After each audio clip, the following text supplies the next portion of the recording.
happening? Happy Oregon Ducks game day, everybody. Welcome in live down at Autzen Stadium for one more time in 2025. The college football playoff for the first time ever down here in Eugene, Oregon. James Madison is in town. We got 4.5 hours to go until kickoff. Andy Johnson, Anthony Newman, Dusty Hara hanging out with you for the next 2.5 hours. Brought to you by Frost Brewed Coors Light, the world's most refreshing beer. Before we get to anything, there is a proceeding in order, and that proceeding is a round of applause to the gentleman sitting to my left and in our middle, the new head coach of the West Linn Lions. Congratulations to Anthony Newman. Hey, thank you. I'm blessed.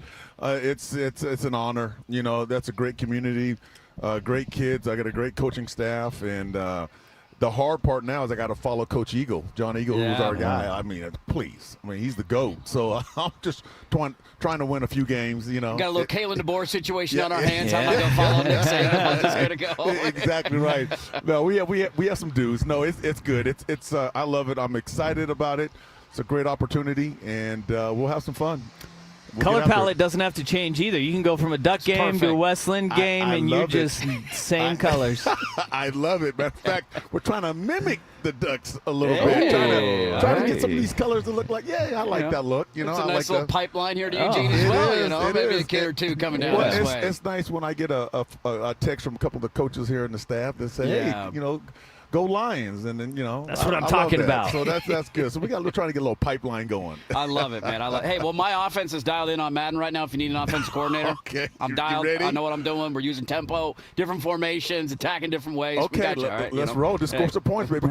You got a defense now. You got a defense. I know you got the defense handle, baby. I think your offense was okay. I think you should just keep it as it is, Anthony. Okay, leave it alone. Yeah. Okay. Oh man, I love it. Well, congrats to Anthony. That's awesome news. It was fun to see the whole Duck community, respond to that this week, and you've been waiting, and well deserved, and we can't wait to see. I tweeted this week you're going to run out of fingers for rings at some point. I know it's going to happen. Well, and you already got a bunch of them covered now. Yeah, I do. You don't got a lot of room left. No, I'm running out, but we're getting close. We got a big one in town tonight, the first ever college football playoff game. And guys, let's just start there. I know there's been in Autzen Stadium. In Autzen Stadium. There we go. There's a big qualifier there. Oregon also played in the first ever college football playoff game, and they won that one. They did. About 11 years ago. But now, for the first time ever in Eugene, Oregon, so much conversation the last 2 weeks since the college football playoff bracket came out.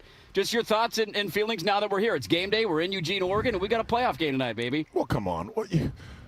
You have to be so excited for this Oregon football program. You really do. I mean, it's a college playoff game in Autzen Stadium. And yes, I understand. Okay, it's not Notre Dame. It's not Miami. Okay, but does it matter? Nope. It's a college playoff. It's you wanted your team to get there. You wanted your team to make that 12 spot. Just to get in the mix and have a chance to win a championship. So I don't give a rat's who we're playing. Let's just get after it and have some fun. Yeah. Why not? Yeah, I mean, this is as wide open of a year of college football as we've seen in quite some time. And to be in the hunt and to be in the mix of that 12-team playoff is awesome. And the initial thoughts on this one is that as I see, Oregon fans and JMU fans walking around, I have zero reason not to like James Madison. Actually, in fact, I do enjoy watching their brand of football and watching them from a distance. Lewis and Clark head coach Brett Elliott was their offensive coordinator at JMU a handful of years ago, so I was following them and watching JMU. But today, as I've seen their fans walk around, they've been very nice people. They've been waving, but I've realized I don't like them because it's purple and gold. Like, they remind me too much of Washington. There was a guy who walked by, and I was like, is that a Husky fan? Like, you guys are done. Like, your season's over. But, no, it's a really cool – James Madison, if you haven't followed their story, it is a cool story. They were FCS just a handful of years ago. Kurt Signetti was coaching that team and had them humming, and it was in their bowl probationary period of the FBS level where they couldn't even go to a bowl game even though they were bowl eligible and they were ready to do it. They have, with Bob Chesney, they've picked up right where Kurt Signetti left off, and that's a really difficult thing to do. This is a team that is well coached. They have athletes. There will be a glaring difference in the size of these two teams. That is what it reminds me of is that first Rose Bowl in 2009 where Chip Kelly dropped the I wish we had big, strong, fast guys like Ohio State has, right? Oregon has them now. Yeah. Oregon has them now. And, every metric will tell you Oregon should run away with this game. Yeah. It absolutely points in that direction. I think the story of... But they're a good team. They're a great team. And their story is something that should be celebrated. Like, it is to go from 4 years ago playing FCS football. FCS. They're playing in the FCS playoffs semifinal games against North Dakota State and South Dakota State. And 4 years later, they're in the college football playoff. That's awesome. It just is remarkable. And then you add the fact that Cignetti was there for 2 years. They're humming. They couldn't go to a bowl game in year one. He then takes the Indiana job, and it was a bit of a ugly divorce at JMU because he poached half the roster to go with them up to Indy, up to Bloomington.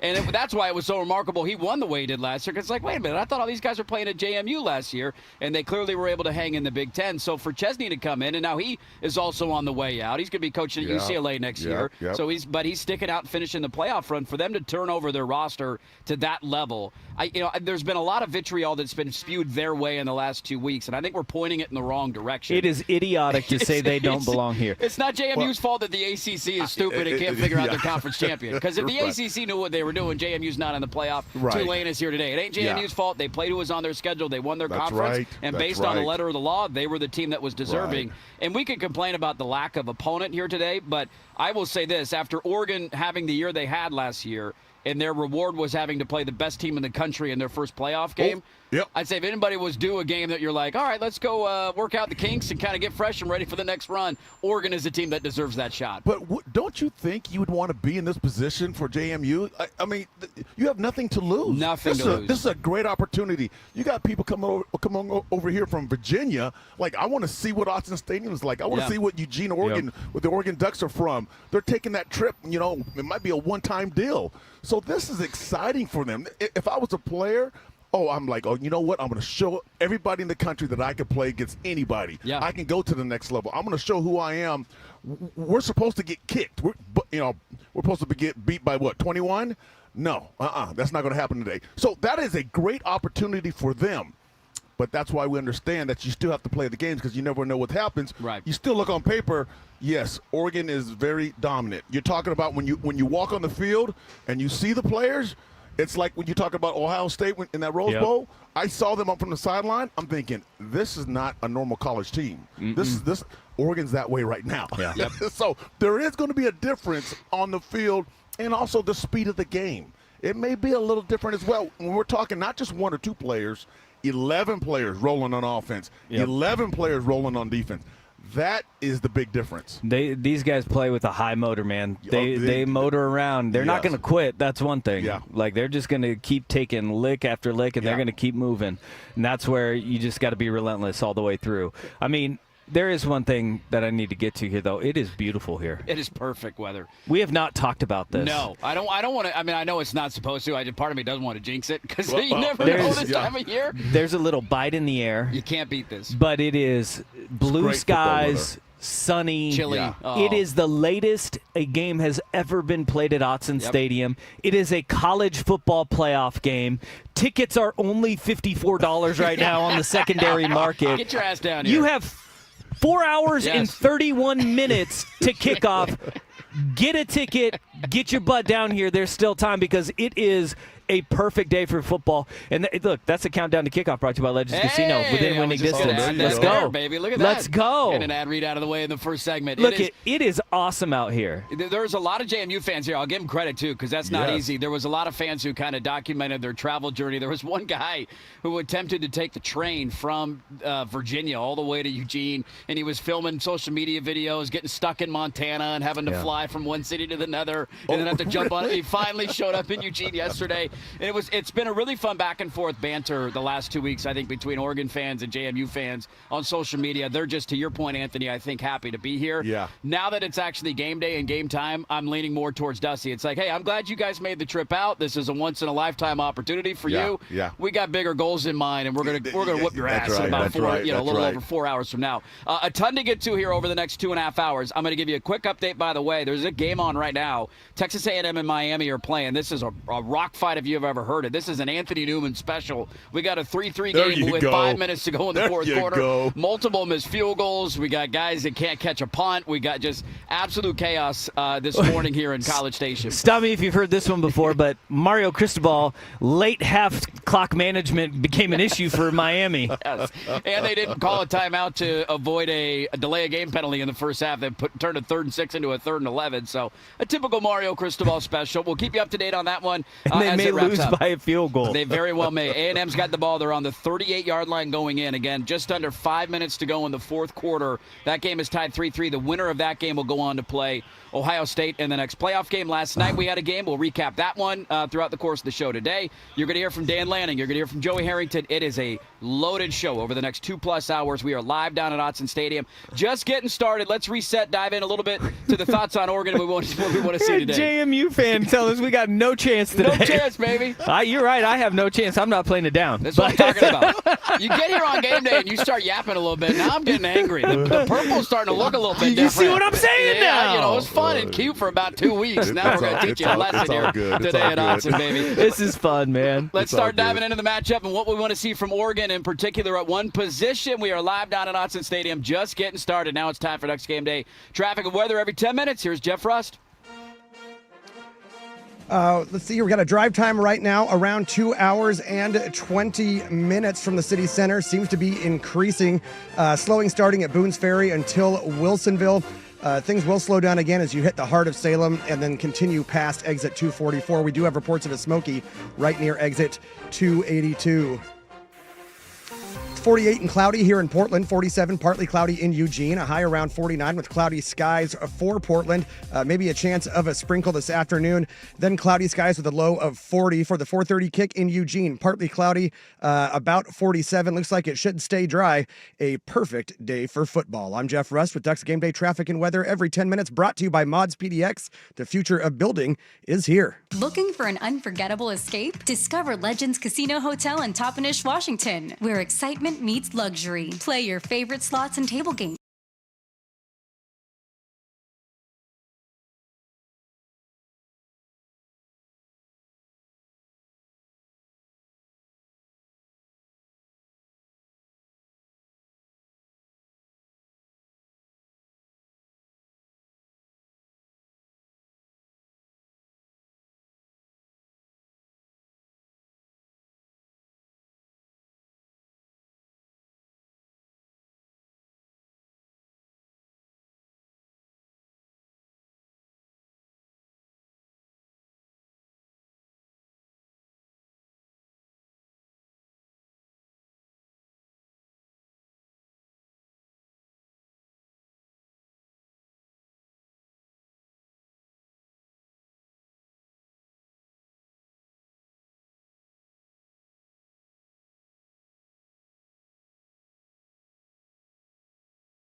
responsibly on the Fan Sports Network, 105.1, 1080, and the Odyssey app.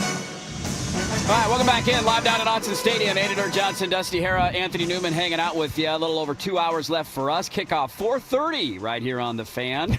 Anthony's getting fired up now. Anthony's going to punch somebody in the face before this show's over. He's going to attack somebody. It's not going to be you or me either, Dirk. No, It's not us. No, he ain't mad at me. Couldn't be us. I think we need to get. Somebody just needs to get their phone recorder out to every JMU fan walking by saying Dukes by 30, and then send it to Dan Lanning. You can only he needs. smile for so long. You go, okay. Yeah, all right, After a while, somebody's getting slapped. We had a JMU fan. There's a great drop right there. After a while, somebody's getting slapped. JMU fans stopped by and asked us, how much you guys beat Old Dominion by, huh? This thing ain't going to be close today. Hey, look, they're having fun. Hold on. In defense of him, I'm going to defend him. There's no defense of that. They were in a party bus, and when that door opened, that guy stumbled down and went right over to the porta potty, okay? He's having fun today. They obviously had made the drive down from Portland or somewhere further than this, and he'd had a few. He was ready to go. How much you beat Old Dominion by? Oh, Didn't play him. Yeah, they were not on our schedule, sir. Unfortunately, I don't know if we could have handled ODU this year. I love this. This is going to be fun. They're having fun for a little over 4 hours, and then hopefully their fun will come to an end. One other angle of this I'll game. tell you what, though, that JMU Sports News Twitter account. Oh, it's been phenomenal. They've been phenomenal. It hits different when they say those things to your face, yes, though. It's like not the social tweets media are funny banter. to read. But now you're in front of you. Now they're standing right here. Walking by. JMU by 30. All right, okay. All right, we'll see how this one goes today. This is great. Another angle of this game that we didn't talk about from the JMU perspective, there was a great quote this week from Alonzo Barnett, their quarterback, who is a dynamic player. He's great with his legs, a lot of rushing touchdowns this year, and we'll dive into the angle and the matchup there, what Oregon needs to do defensively against him. But he had a great quote about playing Oregon and how he was like, man, all of us, we grew up dreaming of going to Oregon. We grew up watching them on TV. That's crazy. Basically, like, this is a bucket list game for us. It's awesome saying we're playing the Ducks, man. Cool. Like, this is insane. And he wasn't lying. Like, usually guys would be like, yeah, I really liked him or whatever. He dropped names. Yeah. But in, like, names that he was like, they had guys like Darren Carrington, and I'm like, wait, Kenyon what? Barner. I was like, wait, Darren Carrington? What? I don't, like, yes, you did really like the Ducks. That goes back to the old hashtag they used to piss off the entire Pac-12, which was your favorite team's favorite team. Or your favorite team's favorite team. You know? You love watching us when you grow up. And it's another great reminder of recruiting. All these guys grew up dreaming of going where, right? And now they're getting a chance to come play in this stadium. It's funny. It started with me when I went down to Southern Cal in the Riverside area, and I was watching this youth football game, and there was a team that were dressed just like the Ducks. Like, hey, they look just like the Ducks. I'm thinking, and this is in Southern California. It's a USC territory. Yeah, I'm going, wait, what is going on here? You want to talk about addicted to the grind? Anthony Newman's going to youth football games in Riverside, California. I go to L.A. I go to a beach, Anthony. Who wants to go to Disneyland? I'm going to the Snoop Youth League. Here we go. Some future Lions, baby. That's what I'm doing. Hey, this guy's got some speed. You want to transfer on up? Come on, man. Move up to Westland? You want to be a Lion? Come on, man. I need a DB. That's funny. Quick update, by the way, for you. Miami and A&M. We got it. The rock fight continues. 3-3. Less than 2 minutes to go. Miami is in field goal range, but their kicker, you ready for this, has missed a college football playoff record 3 field goals already. That's not a good record. That's not a good. He's 1 for 4 kicking field goals. They have 3 points. They have the ball in field goal range. It's 2nd and 7. We'll keep you up to date in the last 2 minutes. Just make the there. one. You just got to make one more. Just make the one. And Miami might be advancing in the college football playoff. That's all that matters. We'll let you know as that one wraps up. I think one of the biggest things, guys, for me on this game that I'm excited. You just cursed him. It ain't happening. It ain't happening. But one of the things I think, look, there's a lot of disappointment, I think, for some Duck fans of like, man, a bigger game would have been cool. And Notre Dame or Alabama or Oklahoma or one of these teams coming to town. I'm looking for it at the angle of what does Oregon need to look like today to leave you confident going forward, right? They get a win today, you advance and you play Texas Tech in the Orange Bowl in Miami on January 1st. And one of the biggest things that I think we've all circled late in the year is wide receiver health. And that was a position coming into the year that we talked about saying, man, is this a good group? Is this a weakness for Oregon? How talented are they? And they have done nothing but step up and play despite injuries piling up as the season has gone on. Now, we don't know for sure. The college football playoff is a little bit different. They have to release injury reports throughout the course of the week. Evan Stewart yesterday was downgraded to doubtful, but DeCorian Moore posted on social media this week, seemingly indicating that he was back. I'm sure Dan Lanning didn't love that, and Gary Bryant, I think we've hoped was going to be back. It was part of an NIL deal. You know, hey, I'm back. Pay me, and we're going to play, baby. Well, no, it actually was. Yeah, it was like next round, the wristbands and stuff. Yeah, he said, next. Yeah. I'm back. Next. Back. Next. But I think it's one thing to keep an eye on of Oregon. Like, they have been so multidimensional offensively here late in the year, and they've had to change their personnel and all that. And now you got the chance maybe to go back to good old 11 personnel with your healthy wide receivers today. That's the biggest thing I got circled on this one today. But, I don't think they're just going to go 11 personnel all the time. They've been flowing with the 13 personnel, with the 12 personnel as 2 tight ends or 3 tight ends. It's been working. Yep. And so and they've been running the ball so well. So regardless of what you do in the passing game, if you're running the ball like Oregon can run the football, you can do anything you want in the passing game. I think they're going to try to get DeCorian Moore in there, just a little bit here and there, some quick screens, some bubbles, some hitches, things that are nothing down the field, just to try to give them a feel of the game. Right. But I still think they're going to go with what's hot right now, and that's the tight ends. The tight ends are hot. They're playing good football. Look, you never want injuries, but sometimes injuries can be a blessing in disguise for what you do. Yeah. And what the injuries that the wide receiver core did was it forced Will Stein in this offense to spread out how they play and to expand their playbook. And this is one of the things that is incredible about Will Stein's offense is that you can change the personnel groupings and the looks are all the same, right? The plays are all the same. Guys are still getting to the same spots, but it's different looks and different people that are getting there pending your formation and personnel grouping. Jamari Johnson, we knew was a receiving threat. That's right. We absolutely knew he was a receiving threat coming from Louisville, and now you have him and Kenyon Sadiq. This is where it becomes a bind that Oregon got comfortable playing that way for James Madison because speed kills. Now you can put Malik Benson, DeCorian Moore on one side, have 2 tight ends, and it forces you to do this. All right, are you going to sit back and cap us on the back end and play 2 high safeties because there is so much speed on the outside you don't know how you're going to keep up with it?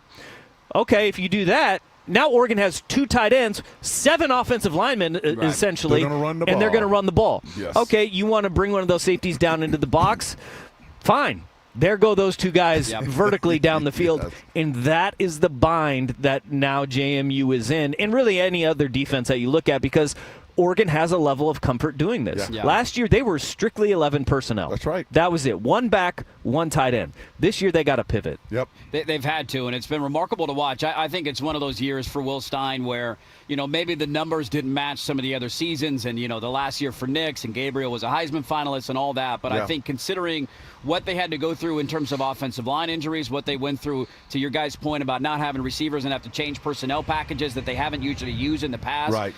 Stein was asked this week in his press availability about his usage of different packages, and he said, I've always been an 11 personnel guy, predominantly throughout my entire life as an offensive coordinator. He said when I was in high school, we used some different stuff, but this year is the most I've ever used 12, 21 different looks, and it's absolutely worked for this Oregon team. And I think that multi-dimensional aspect of the offense is what has me really excited about what this playoff run could be, and today is the first game. We'll get a look at maybe how they can sprinkle in some 11 again today. And it took time for him to get comfortable with it. The Iowa game is the first game that he really had to pivot to that mid-game. He did. And that is one of a plethora of reasons why that game was tighter than a lot of people were comfortable with. But look at him now. But it's crazy. This is a running football team that averages, maybe 30 points per game, and you got 3 tight ends or 2 tight ends in the game. It's not a spread offense where you got all these fast receivers because all the receivers got hurt. Right. So that's a dangerous offense. You're scoring that many points with big men. Yeah. with the big guys up front. And you're a predominant running team, too, and you might have a quarterback going number 1 overall in the NFL draft in April. That's right. That's a whole other angle of this that we'll talk about, I'm sure, over the next 2 hours. Talk about that. I've read he's not even in the top 8 rounds. There's only 7 of them. He's going to go play in the XFL probably. He's not an NFL quarterback. I think he needs another year. Now we're talking suppressing He'll that. Go Canada. I don't know if he's better than Vernon Adams. Bring him back next year. Boy, it's hard to find him outside of the top 2 quarterbacks in this draft Especially right now.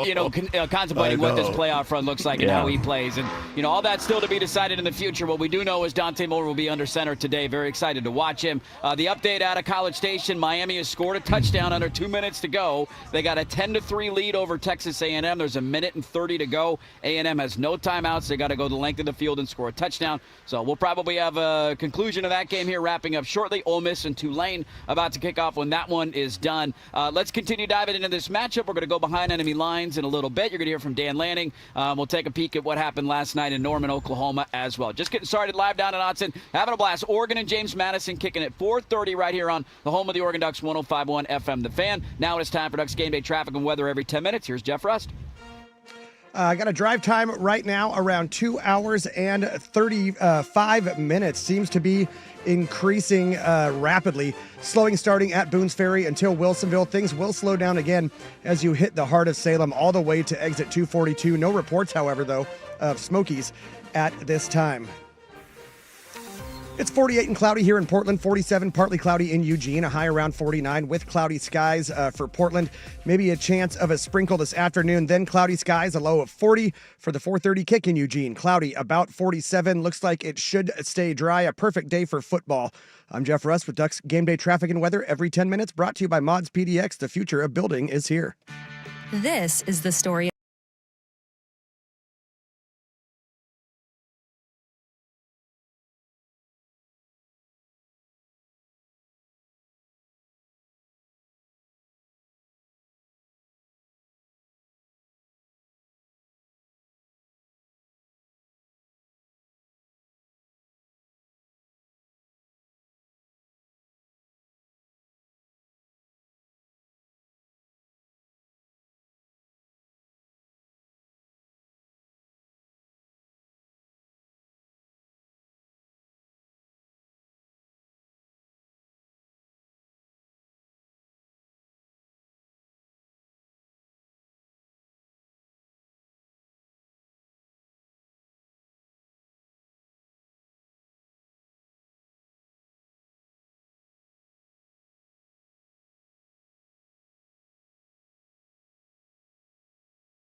Fire up the foghorn. Live from Autzen Stadium, Coors Light presents Ducks Game Day. Coors Light. Choose chill. Celebrate responsibly. From the shotgun. Give it to Whittington again. Gets hit. No, he kept it. He gets it. Dante gets it and goes right and in for the score. We're getting you ready for today's game between the Oregon Ducks and the James Madison Dukes in the first round of the College Football Playoff. Oregon Ducks football on a fan is brought to you by Coors Light, Vic Hanna Dealerships, Philbrook Law, Video Only, Bellagio's Pizza, Langdon Farms Golf Club, Wilsonville Toyota, Mountaintop Metal Roofing, Victor Rico's Mexican Food, Legends Casino Hotel, Mott's PDX, and Laurelhurst Market Steakhouse and Butcher Shop. Touchdown, Oregon. Now here's your hosts, Andy Johnson, Dusty Hara, and Oregon Hall of Famer, Anthony Newman on the Fan Sports Network, 105.1, 1080, and the Odyssey app. All right, welcome back in. Live down at Autzen Stadium. Andy Johnson, Anthony Newman, Dusty Hara hanging out with you 2 hours away from kickoff between the Ducks and the Dukes on the Fan. Countdown to kickoff brought to you by Legends Casino Hotel in Toppenish, within winning distance. If you're on your way down, we'll have your traffic and weather updates every 10 minutes to let you know how bad I-5 is. That's brought to you by Mods PDX. Jeff Russ will have those throughout the next 2 hours of the show. Looking great right now. It was not great for me coming down. It was a little stop and go the majority of the way, so I assumed it's only going to get worse. So if you're thinking, hey, maybe I should, you should probably hit the road right about now. Kickoff 4 hours from now. We got a great one finishing between Miami and A&M. I let you know Miami scored the touchdown there just under the 2-minute warning. There's now 28 seconds to go. A&M has the ball at about the 5-yard line. No timeouts left, and it's 3rd and goal with a chance to tie it. Mohamed Toure for Miami just made a touchdown-saving play. Yeah. Yes. But he may have knocked himself out. I don't know how they're not reviewing this for targeting, and I think that's what Mike Elko is looking at. Yeah, it looked like a head-to-head shot. He may have knocked himself out of the game and the first half of the next game if they win, because that should be targeting. It looks like they're not going to review it. They're that back on is the ball. crazy. But I think to your point, Elko was livid. He was yelling at the officials on the sideline. That was textbook. That's why he knocked himself out of the game. Yeah, Ended up being a de facto ejection. Third, and let's just do a little play-by-play. 3rd and goal, he threw a pick. He threw a pick in the end zone. Miami's going to win over A&M. 2 picks from Marcel Reed today. I mean, clock management. You never know. No answer. No, it's one knee and they're done. Timeouts left for A&M. That game is over. A&M is done. The SEC takes an L. Miami will advance to play Ohio State. So we'll keep you up to date on the next game, which is about to kick off between Tulane and Ole Miss today. 2 games, 2 losses for the SEC. Hey, some people are wondering. I'm against them. A little overrated? That's what people are saying. A little overrated, maybe. Pay no attention to it. It was SEC versus SEC last night. Doesn't matter than SEC team won last night. Yeah, there we go. There are 2 finals early on round 1 of the college football playoff.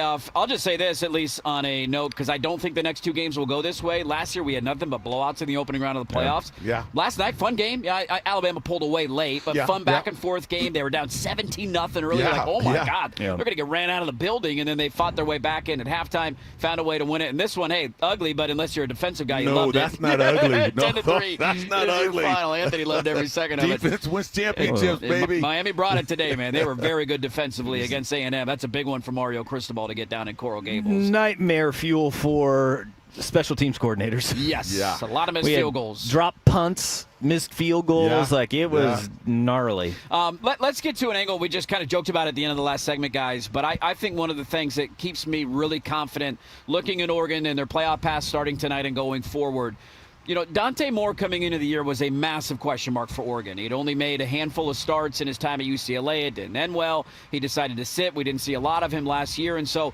there's the hope that he can turn into something. And then they come out of the gate, and you're just like, oh, my God, this might be the best Oregon team we've ever seen. And they're hanging 69 on Oklahoma State.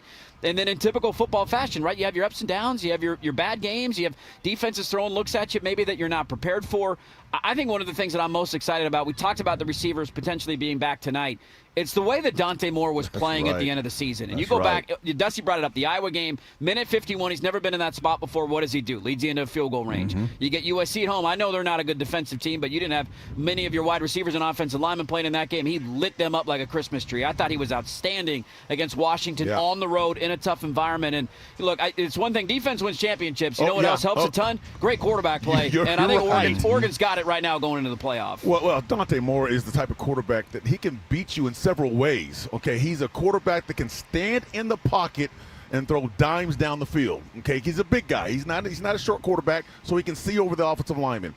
He's a quarterback that can scramble, buy time and still throw on the run and throw dimes. Or he can run the football as a quarterback. He's not going to run a whole lot, but he can run. And then he's just the captain of the ship. I mean, he doesn't show a whole lot of emotion. He's just always just on the same level all the time. Like if I scored, I'm happy. If I threw a pick, okay, I'll come back and do better next time. He's the type of guy that, as a player, as a teammate, you want to play for. Yeah. You want to help him out. So now he has a supporting cast. The offensive line is like, okay, we'll block for you. We'll take care of you. Running backs, give me the ball. I'll run the ball. I'll open the passing game up because I'm going to get some yards down the field. And receivers, just throw the ball my way. I'm going to catch it for you. That's what you like. That's that team victory when you say we're winning as a team. It's the whole offense, the whole defense, it's all special teams. Everybody's playing well, but it starts with one guy, Dante Moore. He's the captain of the ship. And he's had so much more command of what Oregon is doing, and you've seen that growth as the season has gone on, the level of comfort with the pieces that are around him. And look, it was incredible the way that Oregon started because it wasn't just a new quarterback. How many more other new pieces were there when you talk about the running back room, the receiver room, but mainly that offensive line. The offensive line. And it was Pancho Lalaulu, who was the lone returning starter. And having your center is a key piece of that.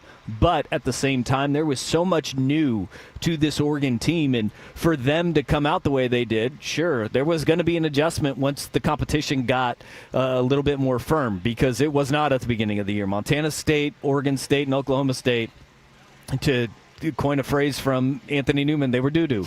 And we saw that. They got a little bit of resistance. They've had to adjust some of the things they've done because of injuries. Man, Dante Moore has been absolutely incredible and everything Oregon could have asked for a guy getting his first starting action. Because I'm not going to count that UCLA year. No, that was a lost year for him. And it was a great piece. I think it was Adam Rittenberg wrote this week about the journey that he went through to go from UCLA and the decision. And, he was somebody that I think earned a lot of respect for people, especially in the Oregon fan base, for the decision he made last year. That's not an easy one to make, man.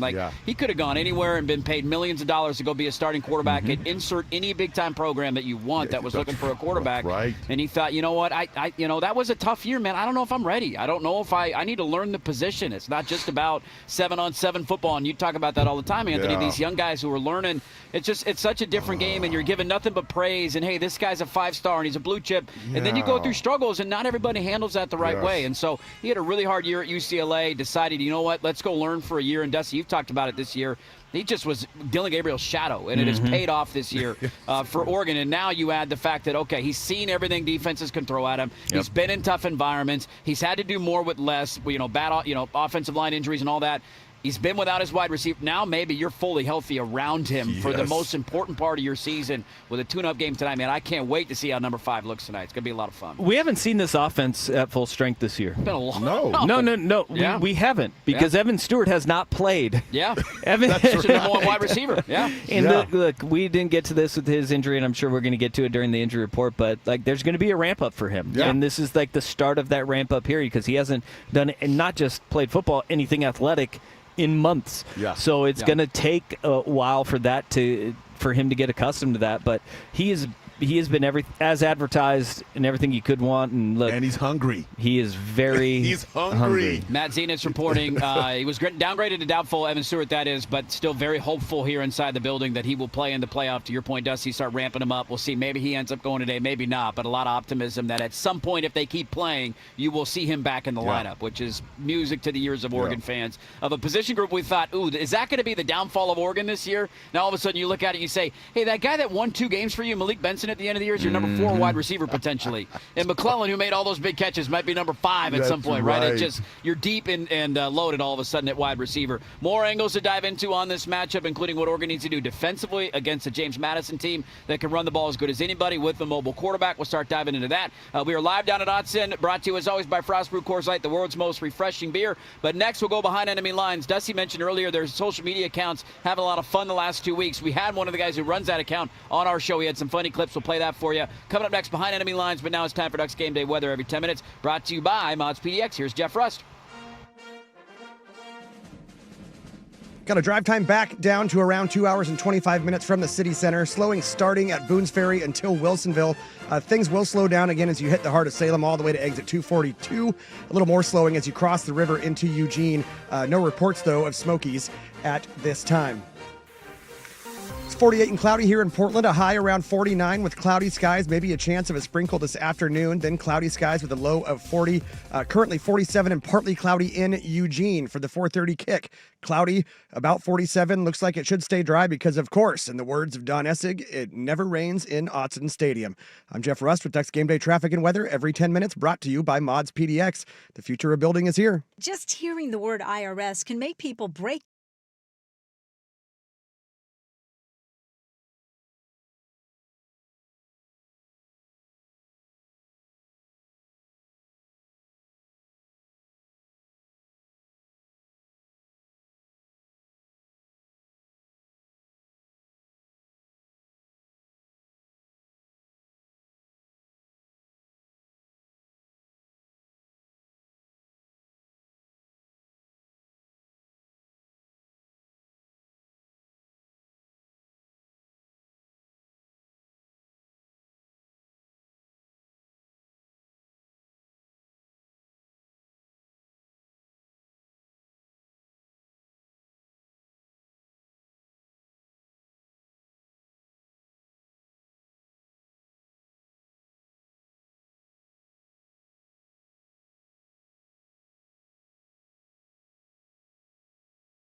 It's time to go behind enemy lines. An inside look at the Ducks' opponent from the people who cover them. Here's the sweep, the fly sweep, and the double. Oh, the ball's loose. Oregon might have a chance and will get on it back at the 23-yard line. Coors Light presents Ducks Game Day on the Fan Sports Network, 105.1, 1080, and the Odyssey app. All right, welcome back in live down at Autzen Stadium. Getting closer to kickoff between Oregon and JMU, the college football playoff. Kicking off today, round one for Oregon. First ever college football playoff game here at Autzen Stadium. Beautiful day, chilly, a little bit of cloud, a little nip in the air, if you will. But, man, it's going to be a lot of fun here tonight. 4:30 kickoff between the Ducks and the Dukes. We got an early score in Ole Miss, Tulane. And Ole Miss, by the way, that's a rematch. They already played this year. Ole Miss kicked the crap out of them in non-conference. So they're playing again. And 59 seconds into the game, it is already 7-0 Ole Miss over Tulane. So we'll see if there's any impact of no Lane Kiffin on the sideline for the Rebels. They got a 7-0 lead just underway in the third of 4 college football playoff games in the opening round. Oregon and JMU is the last one wrapping up here One tonight. of the old. Charlie Weiss Jr. is the one calling the plays for Ole Miss. Charlie Weiss Jr. is the one calling the plays, man. Isn't that wild? He's by the way, going with Lane Kiffin to LSU, too, but I think they loaned him out back to Ole Miss for a couple extra weeks. John Summerall, by the way, a great note on this. He had a hilarious – he's the coach of Tulane. He's taking the Florida job, so he's leaving, too. He gone. But he had a great quote this week at his press conference where he said, I invited Lane to come sit in our coach's booth if he wanted to this week, but he hasn't called me back yet, so we'll see if he returned the phone call. A good one. Came to hang out, give us some inside tips. Let's find out more about JMU, man. As we mentioned, their fan base and their media accounts have had a lot of fun with this over the last 2 weeks. Earlier this week, we had Jack Fitzpatrick on. He's one of the guys who runs the JMU Sports News feed. And they've had a lot of great jokes about playing, Oregon highlights in slow motion, say these guys are slow. We're going to beat these guys up, or, speeding up a JMU highlight. They have had a lot of fun with it. And he was on our show earlier this week, and he talked about the mindset of JMU fans going into this game. I mean, it's an awesome moment because as JMU Sports News, we've been tweeting, as my co-founder Bennett Conlon has been tweeting. Just a couple of years ago, we were driving up to Hamilton, New York, which is a small town in upstate New York, playing Colgate in the FCS playoffs and losing to Colgate in the FCS playoffs. The toothpaste? And now flying across the toothpaste. Fun fact, I refuse to use Colgate still in my life. I'm Crest only. Hopefully you guys aren't sponsored by Colgate because this could get a little awkward. But it's been such a meteoric rise over the last couple of years, and it's so cool to see that the game plan that JMU had set out in being so methodical and intentional on picking the correct invitation to make that jump up to the FBS has worked out for them. They've had tremendous success since making the jump, and this is just kind of a realization and just kind of a confirmation that JMU fans who've been pounding their chests for the last couple of years saying, we're the best team in Virginia, blah, blah, blah, blah, blah. It's all kind of coming up true. Isn't it funny to think about? They're traveling up to play Colgate in an FCS playoff game 5 years ago, and now they're playing at Autzen Stadium in a college football playoff game. It just is, it's wild, the turn that they've gone through. He also talked about this week, this is Jack Fitzpatrick from the JMU Sports News feed. He talked about just kind of what are you thinking? What are the realistic expectations for the game tonight? I've been saying this all week. I'm here for a good time, not a long time. I'm here to enjoy the college football playoff, enjoy every second of it, because I just don't know what JMU can do to win. I mean, they've got to muck the game up. They've got to get a lot of turnovers and hope their offense cooks. It is a tall task for JMU. They've got a fantastic defense, one of the best, if not the best, in the G5. They're going to have to lean on that and hope Dante Moore and company make a lot of uncharacteristic mistakes. Does that happen? I don't think so, which is why, again, I'm here for a good time. I'm here to enjoy every single second of being in the college football playoff, enjoy watching a game in Autzen Stadium, and enjoy JMU being at the forefront of college football Twitter for 2 weeks. Not to mention, too, I love that line. I'm here for a good time, That's not for right. a long time. We're just, we're here to have fun, man, and their fans are certainly having a lot of fun. We're down here outside the stadium, and there are a ton of JMU fans here.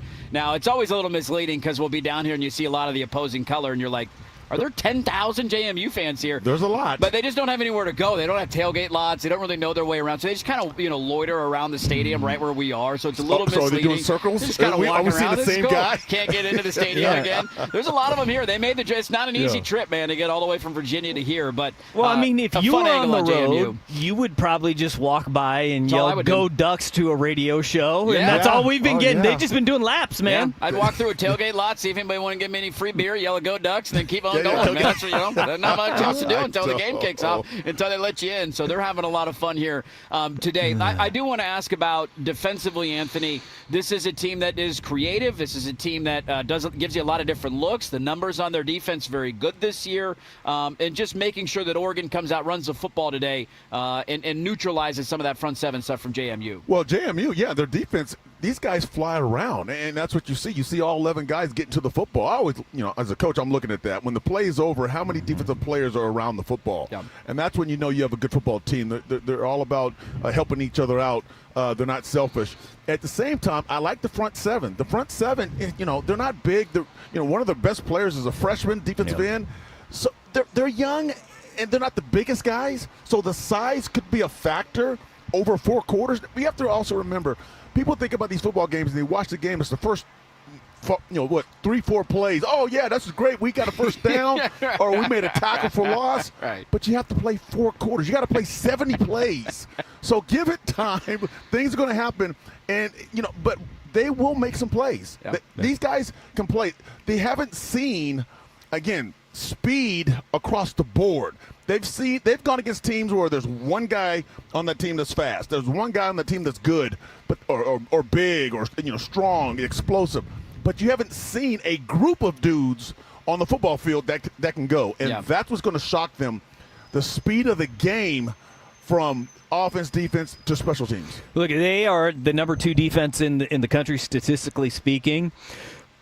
They only had one first-team all-conference defender, which is wild to think about. In the Sun Belt, you have the number 2 defense nationally. Right. And was it Trent Hendrickson, the middle linebacker, or Hendrick? He was the only first-team all-conference guy they had. Now, they had the freshman of the year in that freshman defensive end, Sahir West, who is big. I mean, he looks the part. He's 6'4", 270 pounds. He won't He's be quick. there long. He's He won't be long, long. athletic. He's transferring. Yeah.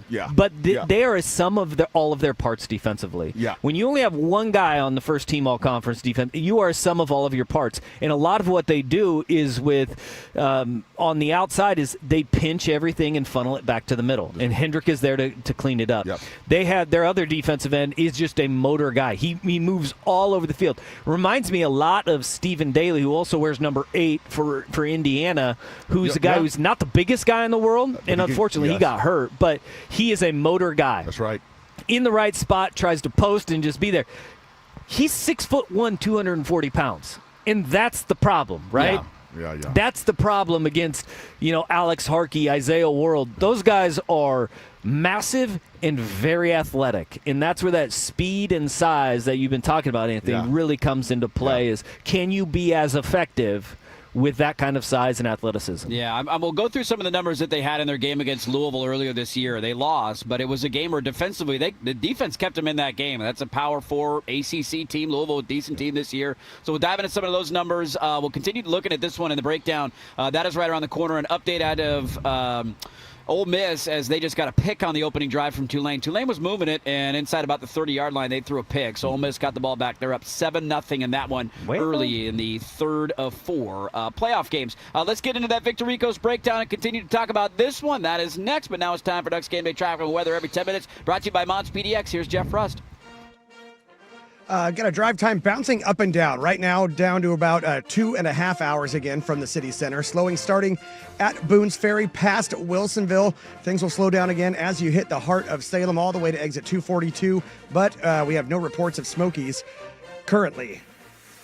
It is 48 and cloudy here in Portland, a high around 49 with cloudy skies, maybe a chance of a sprinkle this afternoon, then cloudy skies with a low of 40. In Eugene, it is 47 and partly cloudy. For the 4:30 kick, cloudy and about 47, and it looks like it should stay dry. Great day for football. I'm Jeff Rust with Ducks Game Day Traffic and Weather every 10 minutes, brought to you by Mods PDX. The future of building is here. The matchups, players, and position groups that will impact the game. It's time for the breakdown. Brought to you by Victor Rico's Mexican Food.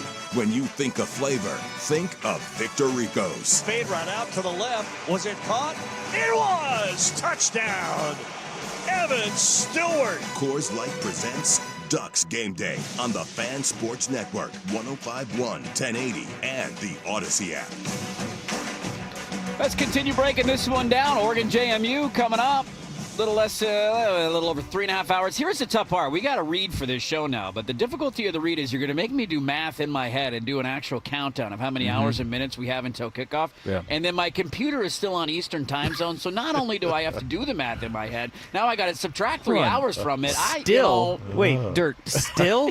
When were you in the Eastern time zone? I never was. That's hey, I got my computer updated. They didn't change my time, man. My goodness. It ain't By the way, 3:54 right now. According to my computer, we got about 45 minutes till kickoff. I was led to believe there'd be no math. Yes, what is this nonsense, man? You have 3 hours and 46 minutes to kick off, Dirt. I took Spanish in college, damn it. All right, for that reason. By the way, that number Dusty gave you brought to you by Legends Casino Hotel in Toppenish. Within winning distance, that is your countdown to kickoff. But looking at that LSU, the Louisville game from JMU earlier this year, I think that's one that I have circled. Look, they didn't play a lot of high-level competition. You look at their strength of schedule for JMU on the year, it's, in the hundreds, right? Not a lot of stiff competition for them throughout the year.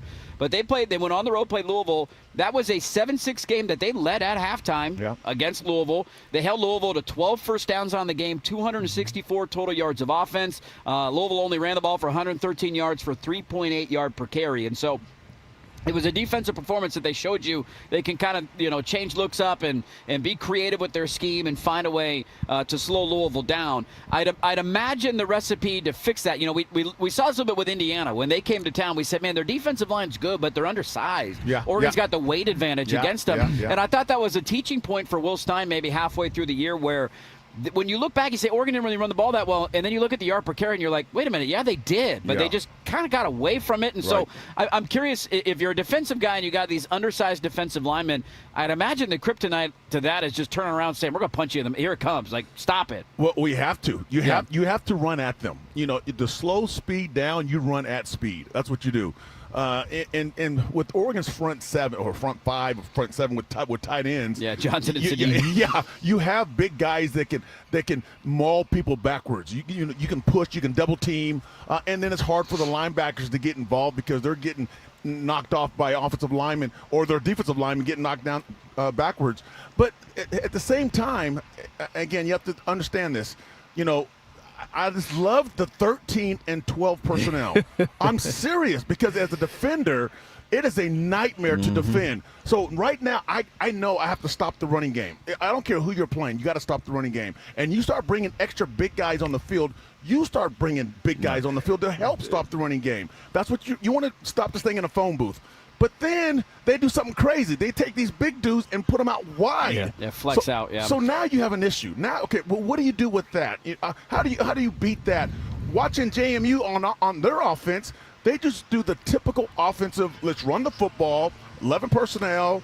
We're going to run inside zone. We're going to do all this different stuff. So now that's easier to defend. I can bring safeties in the box. Yep. Let's stop this running game because you're ranked 94th in the passing game. Right. You can't throw the football, so it's easier. So to stop the run against Oregon's offense, it is a nightmare. It is tough. It's difficult. Yeah, and then the problem is Anthony, you said that defense brings on big dudes. The problem is that Oregon is bringing mutants on to the field in Jamari Johnson and Kenyon Sadiq. I mean, they are not just big people; they move incredibly well. Yes, and that is that's the thing where you just look at it, and you go, man, how do you defend it? Because that shift, you can go, all right, they're going to condense this down, then they shift out, and then all of a sudden you have that big dude trying to guard in space Jamari Johnson or Kenyon Sadiq, or you have one of those guys move to the outside, and then you throw a screen to today it may be a Gary Bryant Jr. or Malik Benson or Jeremiah McClellan, and you don't block the big dude because he can't touch him, right? He can't catch him, and you say, all right, we create a numbers game out there. Those are the inherent issues that the big personnel that Oregon throws on the field poses to defenses, and it's tough, man. It's tough. And then to the running game numbers, you're right, Dirk, because it doesn't look like Oregon is as effective as they are because the explosive runs aren't there in bunches like what we saw early in the year, right?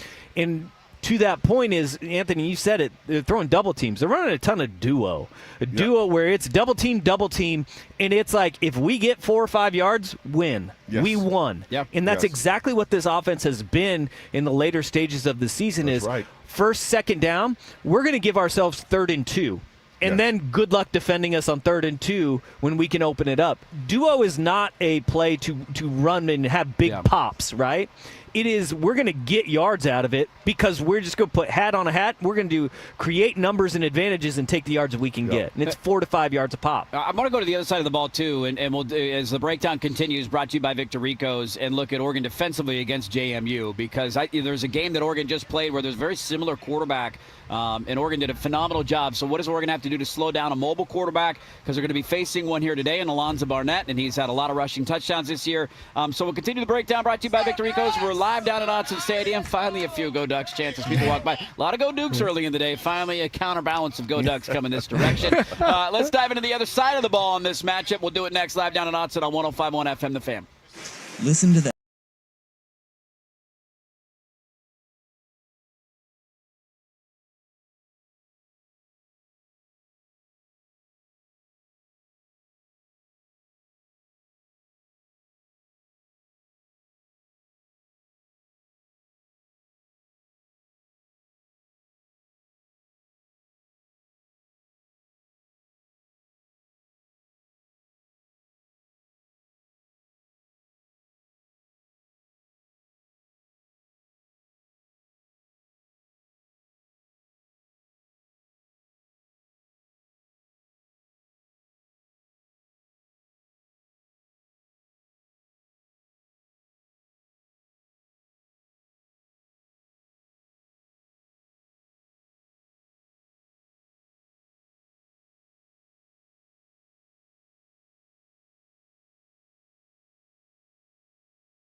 Into the Oregon Ducks pregame show. Brought to you as always by Frost Brewed Coors Light, the world's most refreshing beer. We got a 14-0 game in Oxford, Mississippi. Ole Miss scored on each of their 2 opening drives, and so it's 14-zip. Early on in that one, 6 minutes to go in the fourth quarter. That is the third of 4 first-round college football playoff games this weekend, and the second of 3 here today. Oregon JMU, the last one, kicking off at 4:30. When you look at this JMU offense, guys, it starts and stops with them running the football. Yes. This is not a team that's going to come back, or drop back, I should say, and throw the ball a ton. We got a guy in a big limousine getting out to the JMU side right now. What is happening over here? He's in a stretch Who are these Escalade people? I have playing no idea. Where are they coming from? James Madison fight song. These guys. Look at these guys. These guys And now feel he's these out. clapping. Look Yeah. at him. Oh, this is fantastic. So JMU's love that. You gotta this is love going to be that. distracting for the next couple hours. JMU's not a team. Look, if Oregon gets a lead today, I think it's a game where they're Tell like, you what, all right, let them tee JMU's a off. party school, and I had Yes. no idea. I didn't know they had this in I them. had no Dusty's idea. like, what is going A little bit on? of respect going in their direction. Yeah, Look at these people. I expect that out of directional schools, Yes. which I love my drives. Go Raiders. But I did not expect this from, we're talking, they should be presidential here. This is James Madison. Yes, come on, man. You're in Virginia. This is, by the way, this looks like a stretch limo. There's only 4 people that got out of it. Like, each got their own row. There's a here's fifth. another All right, we one. got Here's one another coming one. out. Okay. Now, I They're think still that's a clown coming. car, Here comes dude. some more. No, there's more. It took a while to Yeah. start Here down they the row. go. Here they go. Scoot. Yeah. But, Oregon, if they get a lead, I think they feel great, right? Yeah. JMU is, barely in the top 100 in a passing offense this season. They're known for running the football. Wayne Knight's a phenomenal back for them. He's their top guy. Alonzo Barnett, their starting quarterback. He has 14 rushing touchdowns on the season. But I think it's a great point for Oregon when you look at literally the last game that they played. They were on the road up in Seattle. We talked about it at length. What are they going to have to do to slow down Washington's offense? Damon Williams is a freak athlete. And if you let him out into space, he can beat you with his legs. They did an unbelievable job in that game, whether it's having that extra safety and that kind of Tampa 2 look that's hanging about 10 yards off the line of scrimmage. Here they come down, make a tackle. That game plan almost feels like you can just take it, copy and paste, and put it into today. Because if JMU's going to have any success, they have to have their quarterback be able to run. Oregon's done a really good job against mobile quarterbacks this year. Well, here's how you stop a running offense, okay? It's Oregon's offense. If Oregon is scoring points, okay, now JMU has to match that. Yep. And it's hard to match that when you're just running the football. JMU doesn't throw the football very well. Yes, the quarterback can scramble a little bit. He can get out the pocket, but he's going to take off and run. He's another running back. He's not throwing the football. No. They have to score points. If Oregon's offense is flowing and it's going and they're unstoppable, that running game disappears for JMU. Yeah. They can't use it anymore because they can't score. You have to score. You have to keep up. You have to match what they're doing, what Oregon's doing. But yet, yes, they run the football well. The running backs, they're they got a ton of running backs, to be honest. But Wayne Knight runs very well. Okay, I think he can play at the next level. I really do. He's that type of player. But he doesn't have the supporting cast around him to open when JMU. If he can't throw the football, the running game sometimes is hard to get going. Okay, because now everybody's trying to stop the run, and they know that they got 9 in the box. Well, now you can't change it up and throw the ball.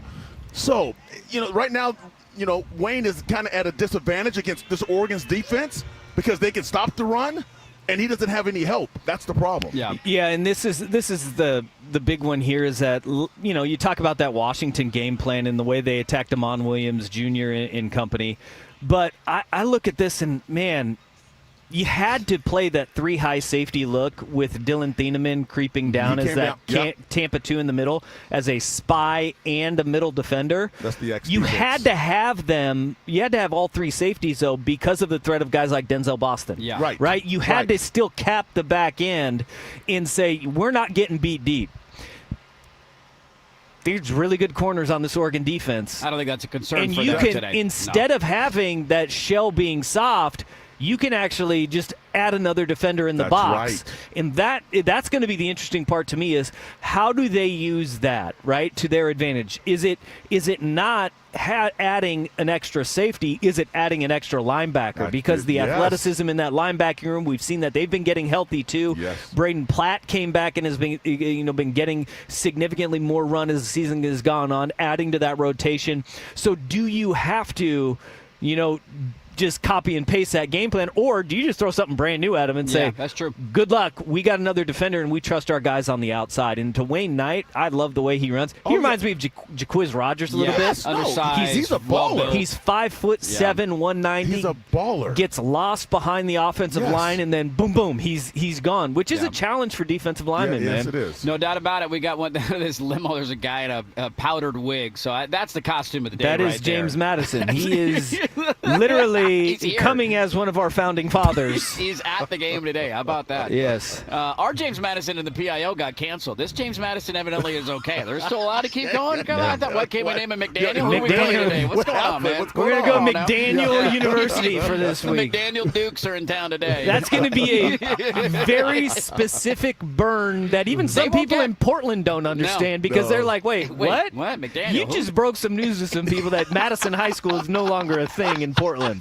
Really? They're like, wait, what? R.I.P. to one of the greats in the PIL. Well, they're not, they're still there. Just a different. They're not even the Senators? They're not the Senators anymore, Cougars? man. Is that what they are, the Cougars? I can't even remember what the Panthers, maybe? I can't remember. Anyways, it's besides the point. A large cat of some sort. A large animal of some kind. Let's get to the keys of the game. What does Oregon have to do in order to get a win? We've already talked about a little bit of it. We'll dive into that. The breakdown brought to you by Victor Rico's. They break down your game day meals and catering in the ease of the Victor Rico's app. When you think of flavor, think of Victor Rico's. The keys of the game are next on 105.1 FM The Fan.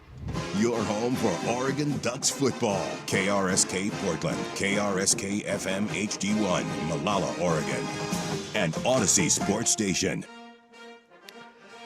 Drive time bouncing up and down right now around 2.5 hours from the city center, starting Boone's Ferry past Wilsonville, more slowing as you approach Kaiser, and things will really slow down again as you hit the heart of Salem all the way to exit 242. Got a report of a Smoky a little north of exit 263 and another one at the start of that Salem slowing. It is 49 and cloudy here in Portland, a high around 49 with cloudy skies, maybe a chance of a sprinkle this afternoon. Then cloudy skies with a low of 48 and partly cloudy currently in Eugene for the 4:30 kick. Cloudy 47. Looks like it should stay dry. It is a great day for football. I'm Jeff Russ with Ducks Game Day traffic and weather every 10 minutes, brought to you by Mods PDX. The future of building is here. This is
by Wilsonville Toyota.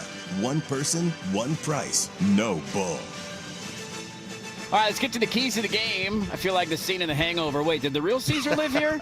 We got the real-life James Madison walking around, man. That's pretty cool stuff. They're in town today. The Dukes are here to take on the Ducks, 4:30. Keys of the game, can we just keep this simple? Don't be stupid. Yeah. Is that pretty, Can we do that? Just, That's exactly the right. only way Oregon loses the game today is Oregon beat. Like, that's the only way that Oregon loses the game today. Now, jump on them early. Just jump on them early. Like, that is it right there. That is the key when you're playing a game like this. Right. Don't give them any hope. You send that message, and you put them on the ropes. That's right. You Anthony Joshua them. Yeah. You got Jake Paul and I. That was 6 rounds, though, wasn't it? It did, yeah. Oh, okay. Bigger ring, though. Okay. And he was ready to Okay. That was 6 rounds. That could have been 6 seconds. But you have this is the exact same thing. Jake Paul, the run in his mouth all over social media. Let's go break a jaw today. Exactly right. In 2 places. In 2 different places. Yes, That's yes, right. Don't be stupid, break a jaw, get it over with early, That's and make sure you're healthy going into the Orange Bowl. That's the only key that's needed today. And the keys of the game are driven by Wilsonville Toyota, simplifying the buying process, one person, one price. No bull, WilsonvilleToyota.com. Let's dive into the bracket a little bit, guys. A crazy one last night in Norman. Special team snafus. Alabama down. They come back. They win. Miami got a win earlier today. Ole Miss already all over Tulane. It's 14-0 in that one. Let's dive into the bracket and what we've seen so far, and a potential second-round matchup for Oregon against Texas Tech. That is coming up next, but now it's time for Ducks Game Day traffic and weather every 10 minutes, brought to you by Mods PDX. Here's Jeff Rust. Drive time right now around 2.5 hours from the city center, slowing starting at Boone's Ferry, taking you past Wilsonville. You got more as you approach Kaiser, and then things that really slow down again as you hit the heart of Salem, lasting all the way to exit 242. Got a report of a smoky a little north of exit 263, and another one at the start of that Salem slog. It is 49 and cloudy here in Portland, a high around 49 with cloudy skies today, maybe a chance of a sprinkle this afternoon. Then cloudy skies, a low of 40. Currently in Eugene, 48 and partly cloudy. For the 4:30 kick, cloudy at about 47. Looks like it should stay dry. I'm Jeff Rust with Ducks Game Day traffic and weather every 10 minutes. Brought to you by Mods PDX. The future of building is here. Big matchups, big plays. It's time to take a look at the scoreboard around the Big Ten and the rest of college football. Coors Light presents Ducks Game Day on the Fan Sports Network, 105.1, 1080, and the Odyssey app. All right, let's see how my skills have developed as the show has gone on. 3 hours and 15 minutes to kickoff between the Ducks and the Dukes on the Fan. The countdown to kickoff brought to you by Legends Casino Hotel and Toppenish within winning distance. A lot of purple. James Madison himself is here. It's going to be a fun one today. 4:30 kickoff between the Ducks and the Dukes. Looking at the bracket, gentlemen, before we get into some of the other games, look, we're not putting the cart in front of the horse. We're just not going to have a lot of chance to talk about it. Yeah. Holiday season's here. It's Christmas, and it's, getting ready. Potential game at 9 a.m. on New Year's Day if Oregon is to take care of business today against JMU, against Texas Tech. When we saw the bracket come out, Dusty, what was the first thought of the landscape and the way it laid out there for the Ducks? I like the path. I mean, it is at no point are you going to have layups, right? It's the college football playoff. You are going to have to play tough teams no matter what. Oregon afforded themselves the number 5 seed with the way that they've played over the course of the season, which means you get number 4, which is, the lowest ranked of the teams that got to bye. And it's not like you're sitting there being like, you know what, Oregon's going to make it. They're going to go on a run. Right. But if you were to have your druthers, you like the matchups and you like a rematch in a potential semifinal. I mean, it's hard to win football games in playoff scenario. Yeah. But this is a good path. But ask yourself, do you want last year's path or this year's path? Yeah, he's taking an argument. It's not even close. Not to mention the fact that I don't think there's an Ohio State in this year's playoff. I don't think there's one team that's head and shoulders above everybody else, too, which adds to it as well. Yeah. But come on. it's unless it is Ohio State. Yeah. Well, that's true too. But they lost. You're taking that time off. That's a lot of time when you don't play football, and that's hard. If you're going, you're getting in rhythm, and then you just stop.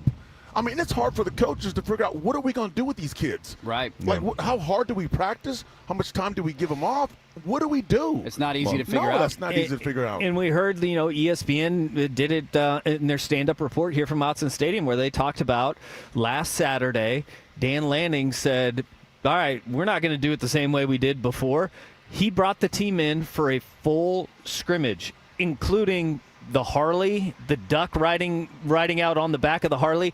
They did a full-on game simulation that they talked about on the, was it the halftime report of last night's Alabama-Oklahoma game? Yeah, because you want to. I think that's about this new process, right? It's the first time we've ever had last year the 12-team playoff. Not that there didn't used to be layoffs before, but it was always an equal layoff, right? You finish your year, and then we're playing on January 1st, and both teams have that same time span off. That was the part of this year's bracket, not just the JMU side of it, but adding on top of that the fact that you had a nice layoff. Like, you had time to get healthy. You had time to, I think they sent some of the guys home, just go reset for a little bit, come back, get ready to go. Now you get a game. And then if you win today, you still don't play again until January 1st. So you still got another 11 days after today just to get ready to go for the next one. And so that's the unique part about this year's format that I like for Oregon and kind of the way they tweak things.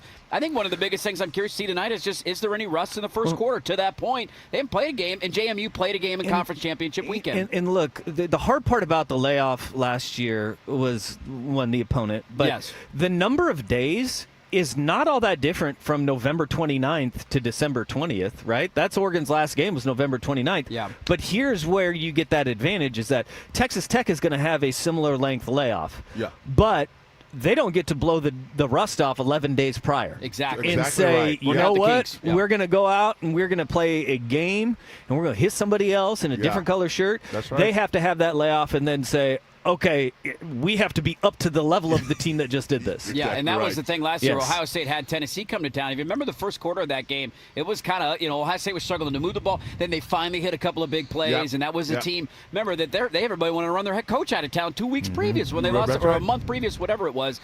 And that got them rolling. The ball was going downhill all of a sudden, and they're confident. They're coming in. You're sitting there, and all of a sudden you take a haymaker 2 minutes into the game. It's like, wait a minute, what's going on? We haven't played a game in a month. What the hell, man? These guys look ready to go. So let's not forget that because Boise State and Arizona State got buys last year. Changed the entire complexion of it. That changed the formatting completely. True. And I think so far this year, now as we wrap up our bracket breakdown, we could dive a little bit more into these, but we don't need to spend a ton of time on them. We've gotten good games so far. I think just that simple tweak. The next one they got to change is the multiple group of 6 teams getting in. I think we can all agree there shouldn't be multiple in the playoff. Not JMU's fault. They're just playing by the letter of the law. But at least early on, we have gotten to really – that game last night was a ton of fun in Norman. It was. The passion. Is DeBoer going to go to Michigan if they lose? Just all the storylines. And then this morning, defensively, if you're just joining us, Miami won at Texas A&M. 10-3 was the final of that game. Ole Miss all over Tulane early on in that one from Oxford. Let's hear from the head coach of the Oregon Ducks, Dan Lanning. He joins Isaac Atsuka every week to talk about the upcoming game. What did he have to say this week? Our Coach's Corner is next. We're live down at Autzen Stadium on 105.1 FM The Fan.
Every Thursday, Ducks head coach Dan Lanning joins Primetime with Isaac and Suk. We don't make excuses.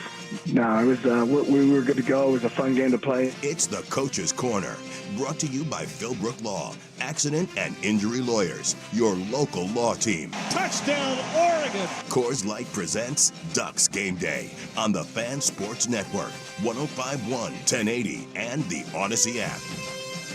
After last year and kind of the way it went down, how exciting is it now to basically kind of be on the doorstep here of getting a second crack at this thing? Yeah, it's exciting. You know, it's obviously hard to get in the position that we've gotten ourselves into, and that there's a lot of excitement that comes around that. There's a lot of hard work that goes into that, but now it's about taking advantage of it.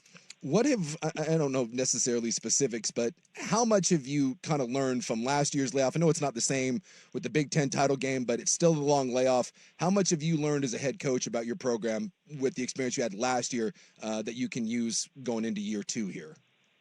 Well, I think experience makes everybody better as long as you learn, from that experience. And that's certainly something that we've done here. I feel really good about this team. It's a brand new group compared to last year's team, and I think they've proven that throughout the season. But there's a lot of things that have shown up for us that have made us different from seasons past, and certainly excited to see where it goes this year. Is there an advantage both ways to having the extra week of kind of rest and then a week to maybe knock it off the rust? And if you do get by that, playing a team that has the longer rest, is there advantages both ways?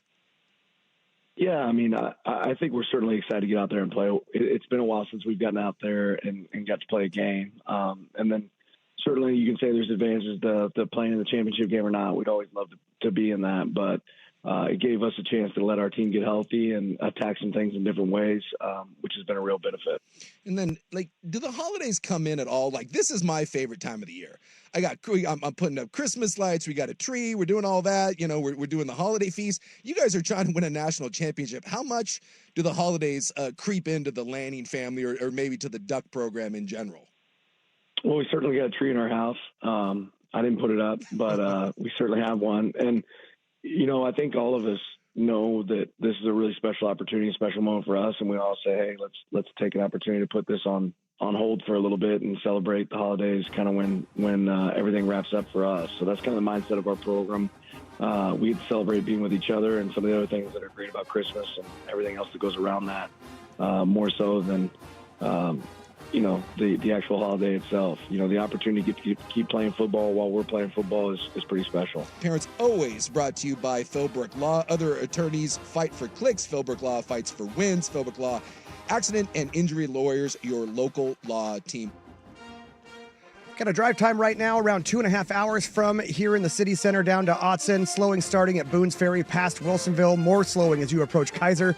And things really slow down again as you hit the heart of Salem, off and on all the way to exit 238. And we do have a report of it smoky a little north of exit 263. It's 49 and cloudy here in Portland, a high around 49 with cloudy skies, maybe a chance of a sprinkle this afternoon, then cloudy skies with a low of 40 overnight. In Eugene, it's 48 and partly cloudy. For the 4:30 kick, cloudy and about 47, and looks like it should stay dry. I'm Jeff Rust with Ducks Game Day traffic and weather every 10 minutes, brought to you by Mods PDX. The future of building is here. If you're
Time for the latest on the lifeblood of a football program. Who is on campus for a visit? Oregon has really put their hooks in the Northwest. Suddenly, this class looks like it could be very, very special. Where are their Ducks making traction on the recruiting trail? Coffee's for closers only.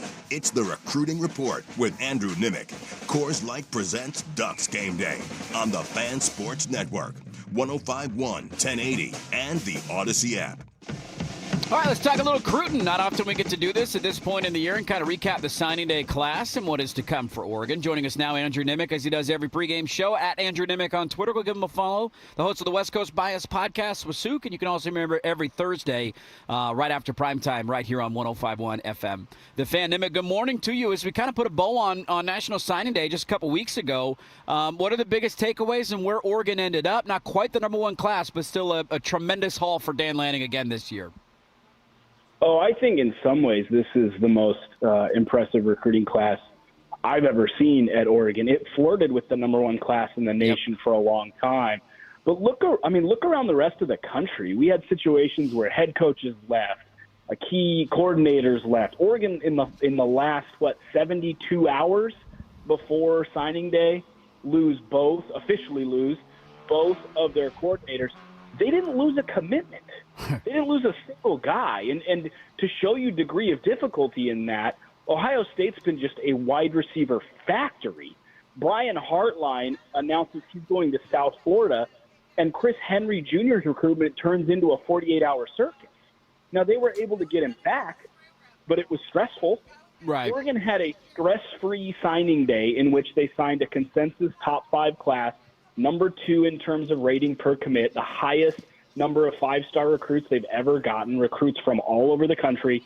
And signing day was largely a snooze fest in the best way possible, except for, hey, they might add another one who's maybe one of the most dynamic receivers we've seen in the last 5 years. So just an A-plus effort from Dan Lanning and what remains of his staff. They did a great job. Yeah, I think that's a great point. To be stress-free that time of year is not easy because there's not a lot of programs that have the ability to do that. But let me ask you this. In a couple of weeks, the portal opens up, and I know how closely you follow all the names in there. But just when you look at this Oregon roster, based on what they added in this recruiting class, and we've seen a lot of guys that have come to Eugene and had an immediate impact. So I'm assuming some of those guys will be in this class as well. When you look at maybe what they didn't address in this recruiting class, is there any areas you look at that, okay, they're going to probably check that box come January when the portal opens up? I think it's always dangerous to just assume your freshmen are going to hit the ground running. I think Oregon fan expected DeCorian Moore to be some form of good receiver. But even the most optimistic of folks thought he would come into the year and at least start out as wide receiver 2 behind Evan Stewart. Then, of course, Evan Stewart gets hurt, and that sort of changes the entire narrative. But you were leaving spring thinking he was option 3 behind Sadiq and Stewart, and that was the number 1 wide receiver in the country. So I think they need to shore up the offensive line. This offensive line is great. A bunch of them are leaving. So you want to restock the offensive line, and then really this transfer portal is all Dante Moore watch. I know they have a great secondary, and I think they're going to add a linebacker or 2. We will see if Mateo Uiagalelei declares. We know Bear Alexander's coming back. So I think there's a lot of little pieces we're seeing who stays, who goes. But the big question, and where you use so much money, and we're hearing reports of $4 to $5 million for one season for some of these top-end guys, is quarterback. If Dante Moore goes pro, and he's projected to be the number 1 or number 2 pick, Oregon's going to have to spend a good chunk of money to bring in another quarterback, because I don't think the answer's on this roster. You're already seeing, with both Dylan Raiola and Sam Levitt, reports that Oregon's a team to watch in their recruitment. Here's what I want to caution Oregon fan about, though. Mm-hmm. That's good business for an agent. One, Oregon, we both know this isn't true, but Oregon's seen as this money printing operation where they have tons of money. So you throw Oregon in there, maybe you can squeeze an extra $500,000 out of somebody out of fear that Oregon will poach him. The other thing you want to do from a business standpoint as an agent for a recruit like that, how's Oregon done with their transfer portal quarterbacks? Well, Dante Moore, Bo Nix, Dylan Gabriel. It's always worked out. So it's just good business to say Oregon wants this guy, because then everybody goes, well, God, if Oregon wants him, he's a Heisman finalist. So they might throw Oregon in there whether or not Oregon's interested at all. So I do want to caution people about that. But I'm sure Oregon is going to do their due diligence, and whether Dante stays or goes, they will have a plan. Yeah, I remember the report last spring or, late winter. It's like Oregon offered $5 million to Quinn Ewers. It's like, wait, what? That definitely didn't happen. He's going to the NFL, but they always get thrown into that mix. It's a great point. Last one for you, Nimick. I'm just curious your thoughts on this. We have seen, I believe it is, you correct me if I'm wrong, I think every five-star quarterback in the last two classes, sans one being Arch Manning, has now hit the transfer portal.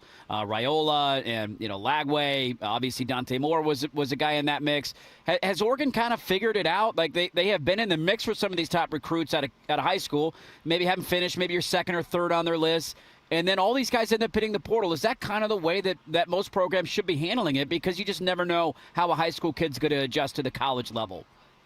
Yeah, I mean, we've talked about this on the show, and I said it a couple years ago, and I've continued to remind folks that Oregon spent their money when they had Dillingham here as the offensive coordinator to get Dante Moore. And then these guys are pretty accurate to predict where guys are going to go. When multiple people come out and say, hey, Oregon's getting this guy, usually they kind of know something.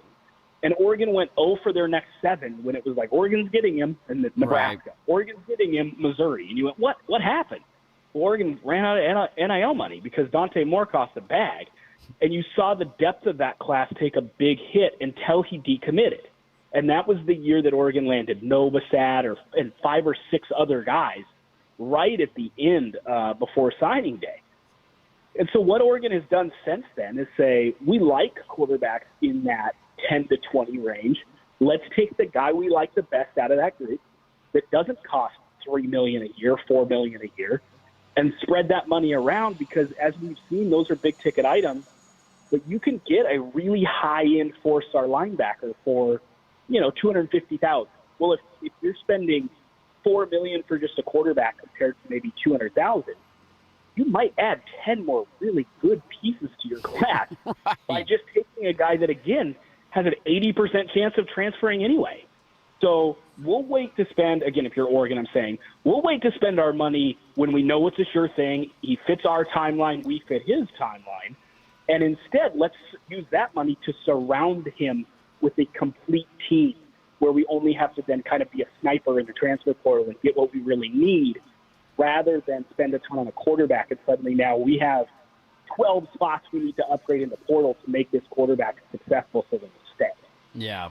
It's clearly worked out. To your point, look at the success they've had against, with guys in the portal, Bo, Dylan, and now Dante, and we'll see if there's another one if Dante decides to go to the NFL. At Andrew Nimick on Twitter. Go give him a follow every Thursday right here on The Fan after Isaac and Suk, and then the West Coast Bias podcast that he does with Suk. Go check it out. Talking all things West Coast football. Nimick, always appreciate the time, man. Thanks for the insight. Enjoy the games, and we'll chat again soon. All right. There you go. Andrew Nimick, our recruiting insider. Oregon has clearly figured out the recipe. Their signing day class, once again, consensus top 5, one of the best in the history of the program. And another number of 5-star recruits coming to town. They just signed a couple of weeks ago. Let's reset things, dive back into this matchup, getting closer to kickoff. Give you a score update from Oxford. Not quite the blowout maybe it looked like early on. We'll give you an update what's happening there. But reset things down in Autzen Stadium. That's next. But now, time for Ducks Game Day traffic and weather every 10 minutes. Brought to you by Mods PDX. Here's Jeff Rust. Looking at just over 2.5 hours now from the city center down to Eugene, slowing starting at Boones Ferry past Wilsonville. Looks like we got a major accident right near exit 263. More slowing as you approach Kaiser. Things will really slow down again as you hit the heart of Salem, off and on all the way to exit 238. It is 49 and cloudy here in Portland, a high around 51 with cloudy skies, maybe a chance of a sprinkle this afternoon, then cloudy skies with a low of 40 in Eugene. It's 48, partly cloudy. As for the 4:30 kick, cloudy and about 47. Looks like it should stay dry. I'm Jeff Rust with Ducks Game Day traffic and weather every 10 minutes, brought to you by Mods PDX. The future of building is here. The countdown continues. 3 hours to kickoff. The countdown to kickoff is brought to you by Legends Casino and Hotel in Toppenish, Washington, within winning distance.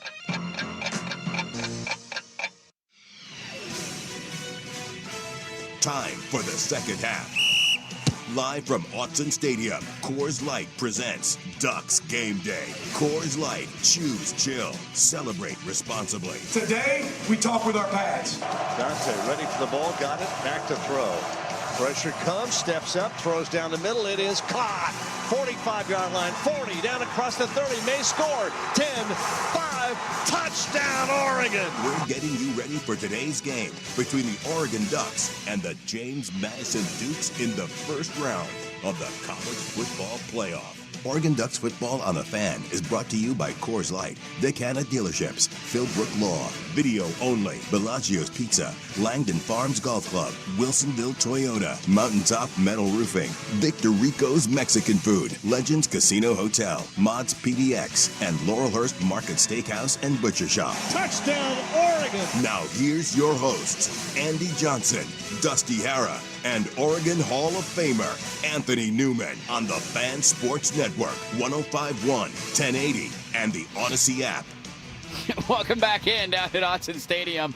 We've reached the point of the pregame show. Everybody stands up because it's cold, but the weather is delightful, and it's going to be a beautiful night for football here between Oregon and James Madison. If you want to do some people watching, there's a little bit of everything here. There's literally a show. Guys dressed as James Madison. We got some Santa's little helpers that are walking around. Elves, yeah. Like this is a show. This is something. It's something. Just parking over here. Yeah, you guys just parked right. Yeah, dude, that's my spot now. This is where I'm gonna park for the game. Yeah. Good luck towing me out of here.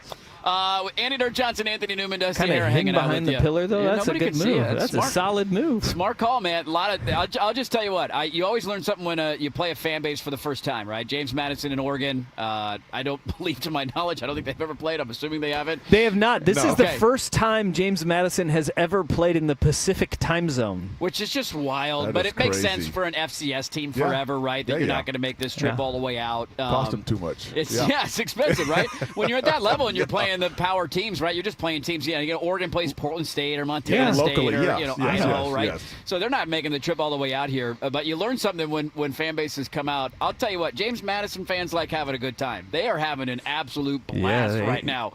This is their Super Bowl. I don't know if they care how the game turns out. They're just happy to be here. They're very confident. And they are very confident, and they are partying their tails off right now. We got chants. We got people yelling. We got people rolling down their window, honking their horn. Go Dukes as they walk by. They're having a great time.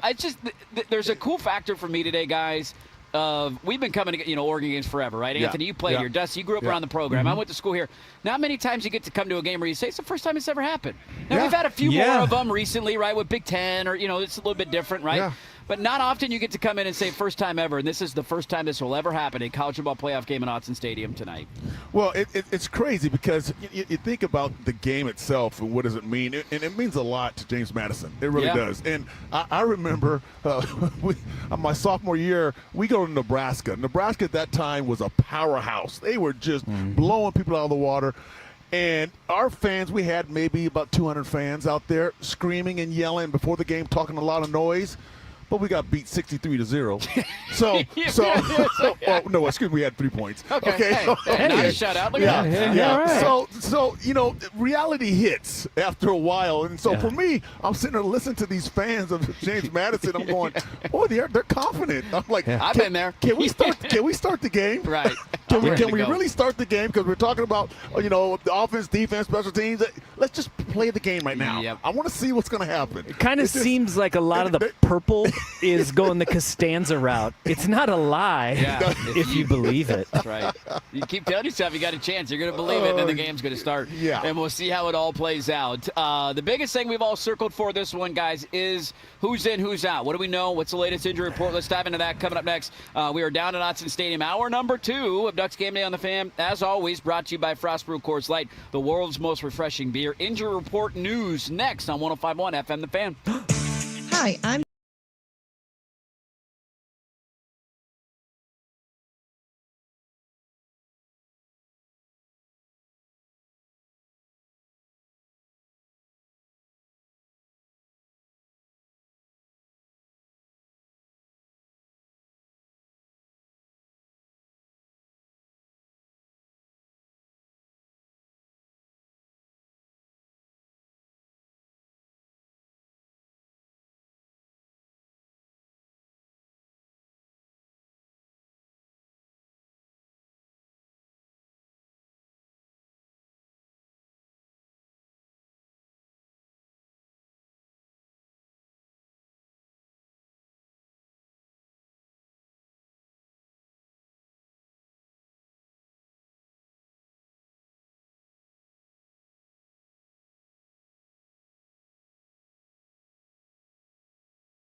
Looking at just over 2.5 hours from the city center down to Eugene, slowing starting just before the I-205 interchange and continuing past Wilsonville. Looks like we got a major accident right near exit 263, causing a slowdown as you approach Kaiser, and things will really slow down again as you hit the heart of Salem, off and on almost all the way to Albany. It is 49 and cloudy here in Portland, a high around 51 with cloudy skies. Overnight, cloudy skies with a low of 40. In Eugene, it's 48, partly cloudy. For the 4:30 kick, cloudy and about 47, and looks like it should stay dry. I'm Jeff Rust with Ducks Game Day traffic and weather every 10 minutes, brought to you by Mods PDX. The future of building is here. Who's in, who's out? This is the Injury Report. Yeah, I'm not going to talk about injuries. Coors Light presents Ducks Game Day on the Fan Sports Network, 105.1, 1080, and the Odyssey app. All right, let's get into the injury report. Welcome back in, live down at Autzen Stadium. Andy Dirk Johnson, Anthony Newman, Dusty Hara hanging out with you as we get closer to kickoff between Oregon and JMU. And I think it's one of the unique things about where we're at in the calendar, right? Oregon really banged up at the end of the regular season. They had a chance to kind of hit that reset button, get everybody healthy. And some of the injuries linger, and they've also lost Justice Lowe. We haven't mentioned that yet on the show today. He entered the transfer portal this week, and so he is moving on from the program. Local kid, wishing nothing but success for him, a guy that just kind of got buried on the depth chart a little bit, and they're getting healthy there on top of it. And you think of how much that room has changed over last year. Remember when Tez got hurt against Michigan, Justice Lowe played a massive role in that back stretch of the season last year, where he was a key cog and contributor to this Oregon offense. And we had the reporting earlier today from Pete Thamel on Game Day saying that Gary Bryant will be playing today, and the hope is that DeCorian Moore will be back in the lineup as well. Evan Stewart remaining doubtful for this one, so we'll be pretty surprised if we end up seeing him. That would be a shocker, I think, to a lot of people. But the primary injuries we've all been following, wide receiver, and it looks like you're going to get two of them back today. And I think, Anthony, to your point, we talked about this earlier. The question is, how do you want to kind of there's that, and Lanning talked about it this week of like, man, things have been working really well for us with what we had. And Malik Benson's been maybe the MVP of the last month of the year, and you want to keep those guys in the same rhythm. But, hey, also we got these guys who are rusty, and we need them down the stretch. That's going to be an interesting balance of how do you get them looks, how do you get them involved in the game plan when things have been humming at a really high level. Well, yeah. I mean, I don't think you throw them in there and say, okay, take 60 reps. I mean, you just can't do that. But at the same time, you want to keep what's working on the field, and that's the extra tight ends. But at the same time, you can bring those extra tight ends and then have DeCorian Moore on the outside by himself and just tell him, just run deep. Just go deep. We'll take a shot. And then what you do is you bring him over by the tight ends, and now you throw him a hitch or a bubble, and now you have those tight ends blocking for him out in space. It's the little things that to allow him to get. Like I feel like I can play this game again. I'm not injured. I feel confident that I can run these routes, crisp, catch the football, and take a hit and fall down. That's what you want him to ease his way back in, not to throw him in there going, hey, let's take every rep and go deep every rep. Yeah, that's the beauty with the 12 personnel is two tight ends allow you only room for one or two receivers out there, right? So you can have that rotation of nothing but speed. I mean, between Malik Benson, DeCorian Moore, and Gary Bryant Jr., you have legitimate track speed. They are track speed.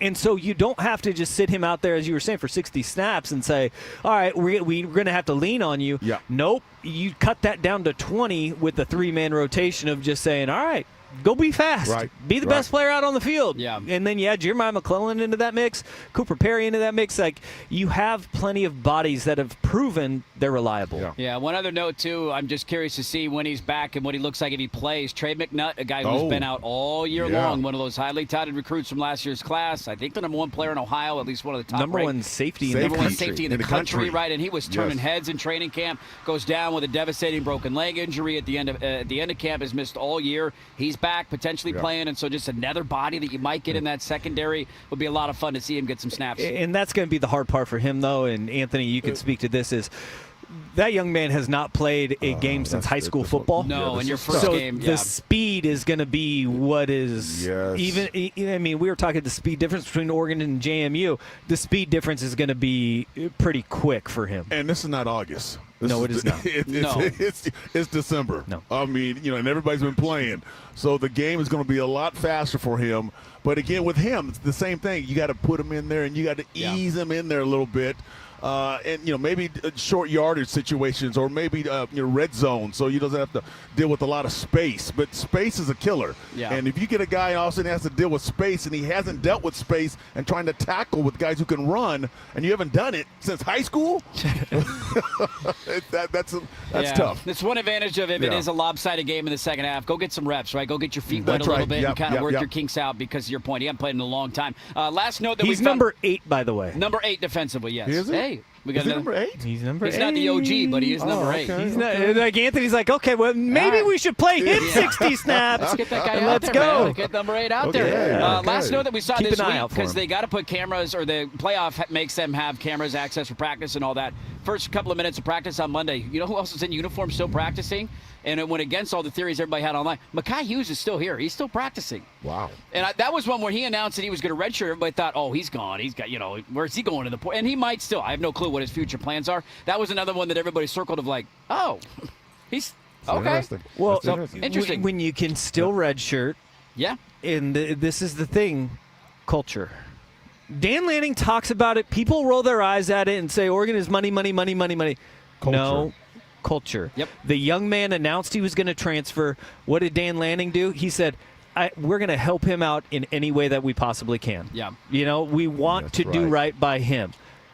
And for him still to be here, really, that is culture. Yep, Wow. he's still hanging out, still practicing. We'll see. He can now, by the way, he can still technically redshirt from the year. He might carry the rock tonight. I have no clue. These games don't count in terms of a redshirt or anything like that. So another wrinkle for tonight. But it sounds like 2 of the 3 receivers will be back in Bryant and Decorian Moore. There is your injury report. Let's get to the lock of the week. That's coming up next. We're live down at Autzen Stadium on 105.1 FM The Fan. There are only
looking at just over 2.5 hours from here in Slabtown down to Autzen Stadium. Slowing, starting just before the I-205 interchange past Wilsonville. Looks like we got a major accident right near exit 263, causing a slowdown as you approach Kaiser, and things will really slow down again as you hit the heart of Salem, off and on again, almost all the way to Albany. It is 49 and cloudy here in Portland, a high of around 51 with cloudy skies, which will continue overnight with a low of 40. In Eugene, it's 48 and partly cloudy. As for the 4:30 kick, cloudy and about 47, and it looks like it should stay dry. I'm Jeff Rust with Ducks Game Day traffic and weather every 10 minutes, brought to you by Mods PDX. The future of building is here.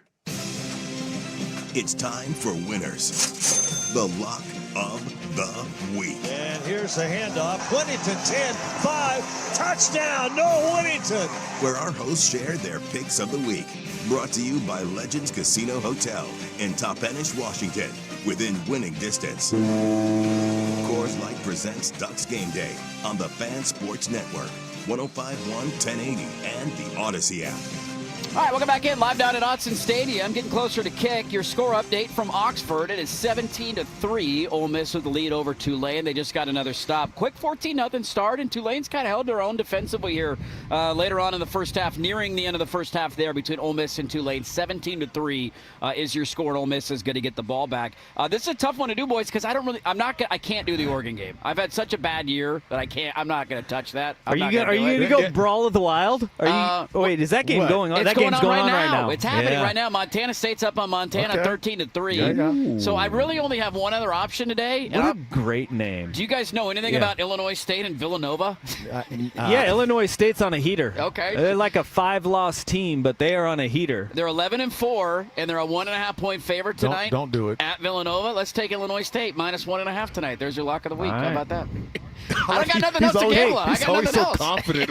How about that? I have an Illinois State nuggie for you here. What do you got? Yeah, give me an Illinois State nuggie. Do you remember the name O'Shea Dunmore? I do remember that name, yes. He transferred from Oregon to Illinois State. And then ended up at Southern Oregon. Yeah. There you go. There's your lock of the week. Brought to you by Legends Casino Hotel in Toppenish. Legends Casino Hotel. Within winning distance online at legendscasino.com. The good thing about not having a show for a couple weeks is I can't even remember who I took in the last week, but I'm pretty sure it was a loss. It was a loss. It was? Yes, it was. Hey, I got one win late in the year. I got one, baby. Well, we got back on the board. You got one all year. You know, hey. Oh, wait, I forgot. Hey. You started out. We were on a heater early in the year, all right? Don't disrespect hot. It is at the start of the year. It is so don't drag us into that. We're in this together, gentlemen. This is all of our bets together. It was so much easier to just assume it was a loss than to have anything else. It was like, that was a loss. That was a loss. It for sure was. No idea what it was, but if there's any Illinois State fans listening right now, I'd like to apologize ahead of time because I probably just jinxed your team, but my fandom will not allow me to do it to Oregon. I'm not gambling on this game. Oregon and JMU. By the way, for those who are curious, the line I think is down at 20.5 is about where the line is right now. Less than 3 tuds, so we'll see how that one shakes out later tonight. Let's get to Joey Harrington, the former Oregon quarterback. What did he have to say about this matchup? He joins Isaac and Suk every single week. That is coming up next. We're live down at Autzen Stadium on the Fan Sports Network at 105.1 FM The Fan. Duck fans, game day.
Got a drive time of just over 2.5 hours from the city center down to Autzen Stadium. Slowing starting just before the I-205 interchange, continuing past Wilsonville. Looks like we got a major accident right near exit 263, causing a slowdown as you approach Kaiser, and things will really slow down again as you hit the heart of Salem, off and on again, almost all the way to Albany. 49 and cloudy here in Portland, a high around 51 with cloudy skies, which will continue overnight with a low of 40. In Eugene, it's 48 and partly cloudy. As for the 4:30 kick, cloudy and about 47, and looks like it should stay dry. I'm Jeff Rust with Ducks Game Day traffic and weather every 10 minutes, brought to you by Mods PDX. The future of building is here. Running a small business.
Let's preview the game with a Ducks legend. Wait for it.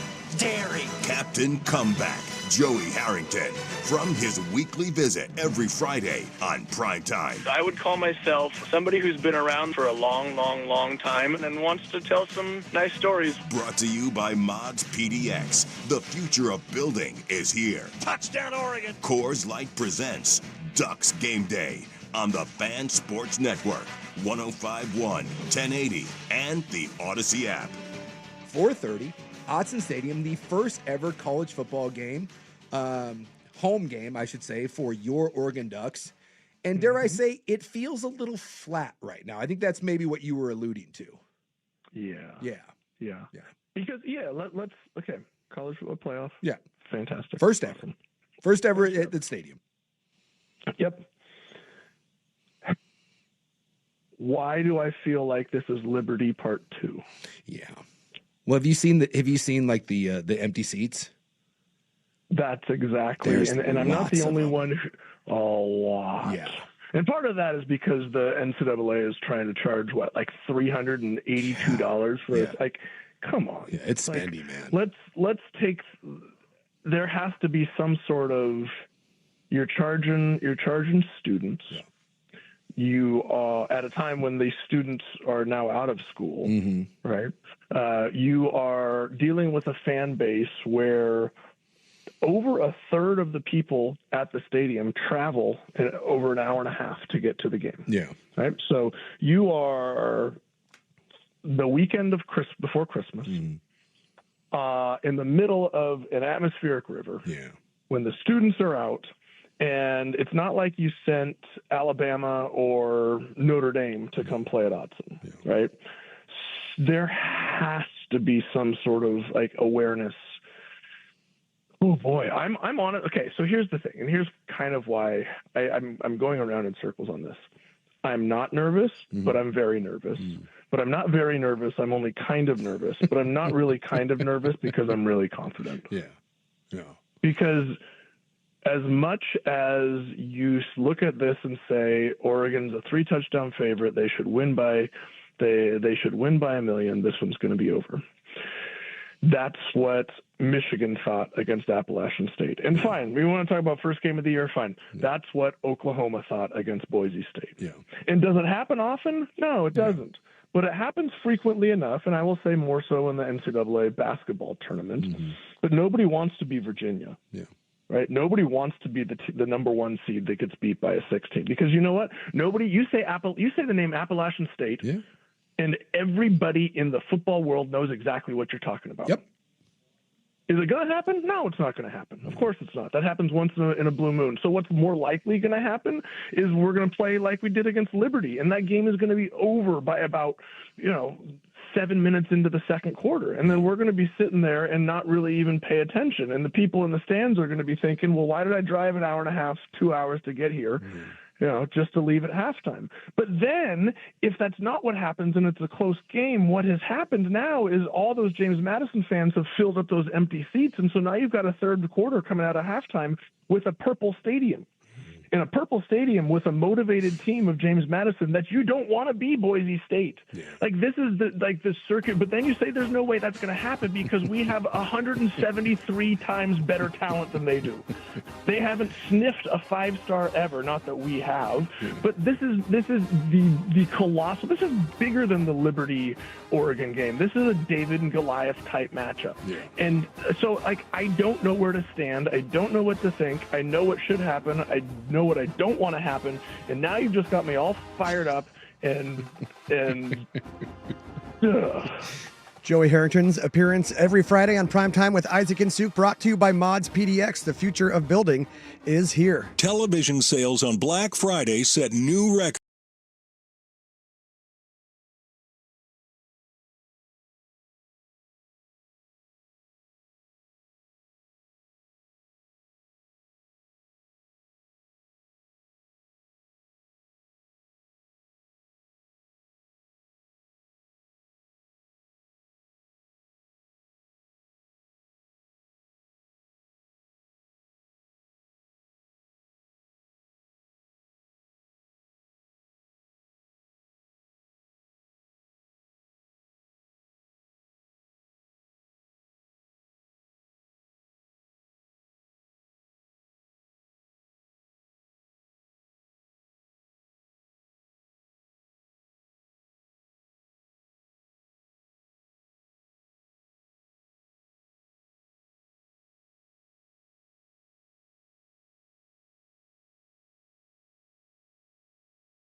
to go.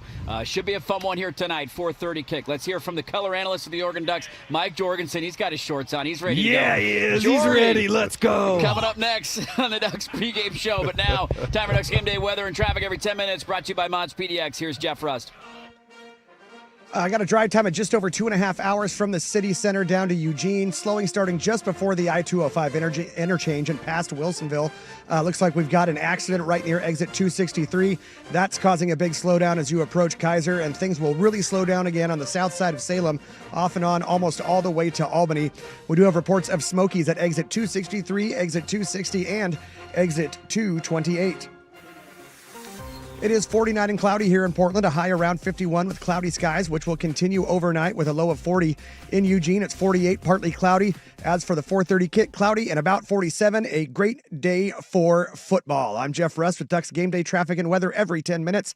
Brought to you by Mods PDX. The future of building is here. Is your financial advisor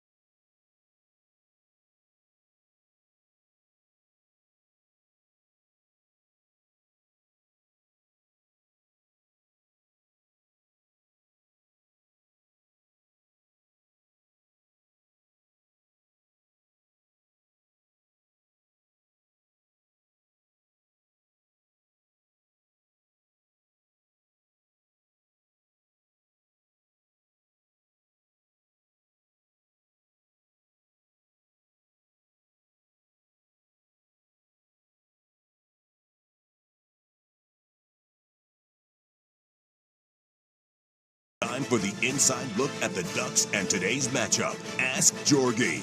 Brought to you by Bellagio's Pizza, the very best. We think that there's some alphas on our team, but nobody else right now does, and so that's the type of thing that you're going to have to prove. With Ducks color analyst and former quarterback Mike Jorgensen, Coors Light presents Ducks Game Day on the Fan Sports Network, 105.1 1080, and the Odyssey app. All right, live back down at Autzen Stadium. Getting ready to talk to Mike Jorgensen, the color analyst of the Ducks, brought to you by Bellagio's Pizza. Score big with their game day special. A large cheese or one-topping pizza, small cheese sticks, and a 2-liter all for only $25. Go to Bellagio'sPizza.com to find one of their 13 locations near you. Jorgie, good afternoon. Happy holidays to you. This is weird. Oh, wait, hold on. We got it. There we go. Good to be with you and the coach. Yeah, the coach. And the head man here. Yes. Right? I just love that, man. That just got me jacked up when I saw that the other night. Yeah, I just thought that was so cool. Thanks so for congrats again. No, thank you. Westland had obviously a great head coach, and John Eagle has had some great head coaches. Yeah, Chris Miller was that? Yeah. Next one is you. Another Duck. Yeah, that's right. Yeah, we got 3 Ducks in a row. He's getting ready to funnel some kids down to Eugene. We got one of those legacy kids. No, give me one of those kids down here. You give me trouble now. Yeah, I'm just kidding. No, I'm just kidding. It's awesome, man. It's been so fun to see the Duck community kind of rally and former players and coaches. Oh, yes, it is. Sending positive message. Yep. This is fun, man. We got a playoff game in Autzen Stadium tonight. You ready to go? Yeah, it is cool. Yeah, absolutely. Yeah, can't wait. And I think once people get in, it'll get really loud and exciting, and you'll feel the buzz. Right now, it's just a little different in relation to the atmosphere around here on a Saturday. Yeah. I thought it would be a little bit more wild, but at the same time, I think people are just kind of enjoying it. Ended up with a great day, number one. Which favors Oregon in this type of situation when you can unleash everything that you have and maybe get some other guys back to be a factor in this game. I think it's going to be great. But bottom line is, playoffs, it's exactly what you want to do, and you're not waiting until January 1st to play a game 30 days after your last game. Really important to be playing here in front of these home fans, and I think they're going to get treated with exactly what they needed to. Talking about the game, you're a quarterback, ex-quarterback. Would you be happy to get your receivers back? You got one. You got a guy that's coming back, that's healthy. Well, he should be coming back. DeCorian Moore, and then Gary Bryant Jr. I mean, you got some dudes to throw to. Now, you've been throwing to some tight ends and some running backs. Some guys that have stepped up, too, right, Anthony? I mean, that's the thing about it. Yes. First of all, yes, I'm happy to get those guys back, but because just their presence on the field makes a difference. Just by the fact that, number one, steps on the field, all eyes have to go to him and pay attention to him, which helps everybody else. But bottom line also, if you're Dante Moore, you're looking at the rhythm that you have created with the guys that you've been given over the last 4 or 5 weeks, and that's important too. You don't want to break that rhythm up. Gary Bryant's played a lot of games this year. Corey Moore played a lot of games this year, but they haven't played for 3 or 4 weeks, and so the other guys, Malik Benson and Jamari Johnson, those other guys have played big roles in the games, and I'd rather have everybody back than not. But again, I just think getting Corey Moore on the and frankly, I want to see him make a play early in this game, because if he does, it's an uh-oh factor for James Madison. Without a doubt it is. I love the point about trying to figure out how to balance that of, you've been in such a good rhythm, but I think the exciting thing about looking forward is when you've looked at this Oregon offense in years past, I don't feel like they've been able to do this with 12 personnel, 21 personnel, and now, oh, by the way, here's our wide receivers back. It just seems like they got a lot more tools in the old belt, if you will, than they've had in years past that they can attack you They with. do, and yet to me, you can't go away from your bread and butter. No. You need to pound their ass at the line of scrimmage if you can. I mean, that's got to be the goal in this game because, to me, James Madison's going to do some things maybe like Indiana did, some things that Oregon hasn't seen before. A little bit exotic, some new looks, maybe catch Oregon off guard. I mean, you look at all their tackles for loss that they've made this year. It's just ridiculous. And that's a key to their success is getting you behind the chains, and you have to work your way out of it, and then they can attack and make some plays. But if they attack and start doing some tricky things and they get beat, you get gashed big time. And if you begin to gash a team like that on when they start taking chances, they don't have an answer any place. So, again, just hoping Oregon takes advantage of those looks, maybe recognizes a few of the looks, and makes some big plays in this game. Because JMU doesn't give up big plays. They don't give up a lot of yards. They've been really tough against the rush. Washington was good against Oregon in the run game. Oregon didn't get a whole lot of yards there, but they had enough weapons elsewhere to make it happen. What about JMU's running game? I mean, that's the strength of their team, I believe, is their running game. And so what do you have to do with that? I mean, because you know that they want to keep Oregon's offense off the field. So keep running the football, keep the ball in your hands, control the clock. And they have a running game to do that. Yeah, they do. Wayne Knight's a good player. Yes. I mean, he's not 5'7" and 215 where he can just bowling ball you, but he's quick. He gets lost. He's a really good receiver out of the backfield. So you can't just focus on the run game between the tackles or from the outside linebackers in. You got to wonder where he's on swing passes, dump passes, every place else. I mean, he's a guy that catches the ball, and they want to get it in his hands. And then you talk about Alonzo Barnett. I mean, he's a really good athletic quarterback. I was glad I was able to ask Anthony before this. Yeah. What do you think? Like DeMond Williams? No, they're two different guys, but they're still and equally dangerous, and you might have to play with a spy at times on them. Even though there's a lot more run-developed, run-specific plays for Barnett than there is for DeMond Williams, you still have to be ready for his athleticism, and you got to put an athletic guy on him someplace, whether it's a Thieneman, whether it's a Bryce Betcher. Right. But at the end of the day, I don't think they've seen the speed overall that Oregon has. No.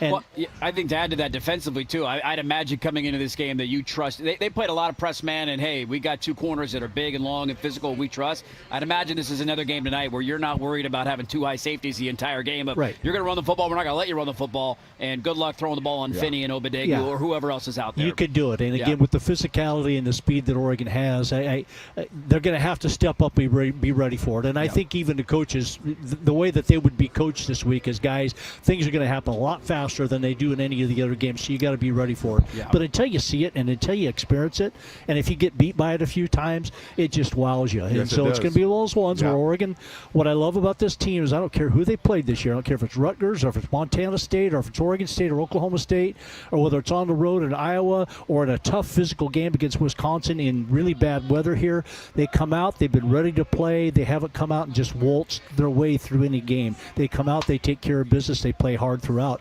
And I think they're really hungry for this game. That's coaching also.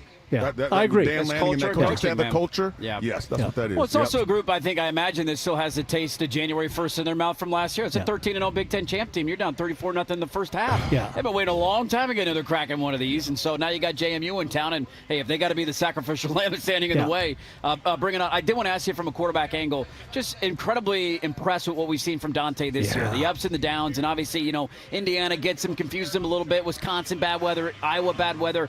he has just played lights out football the last month, and I feel like he's ready to go. Maybe give this chance the team to go on a pretty deep run here this year. Yeah, he's been a key, no doubt. And the way that he's responded since that Indiana game, he just has played differently, a different mentality, sometimes a little different emotion in a game.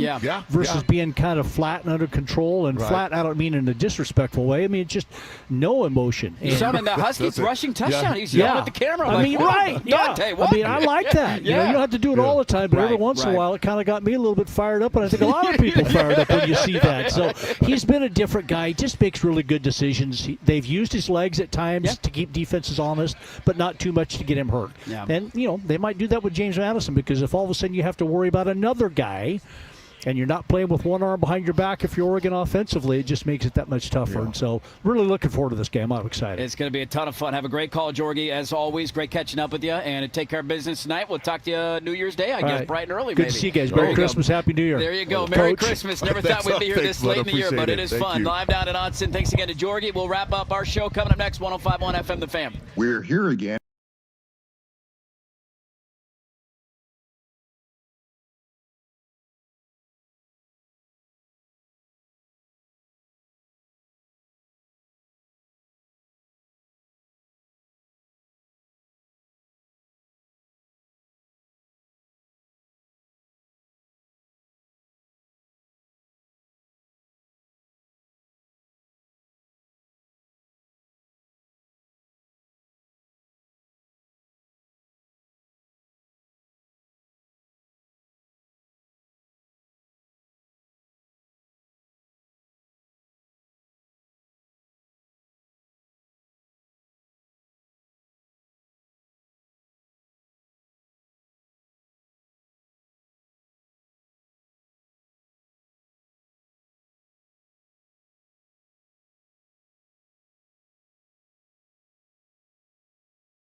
Just under 2.5 hours from the city center now down to Eugene, slowing from the I-205 interchange, continuing past Wilsonville.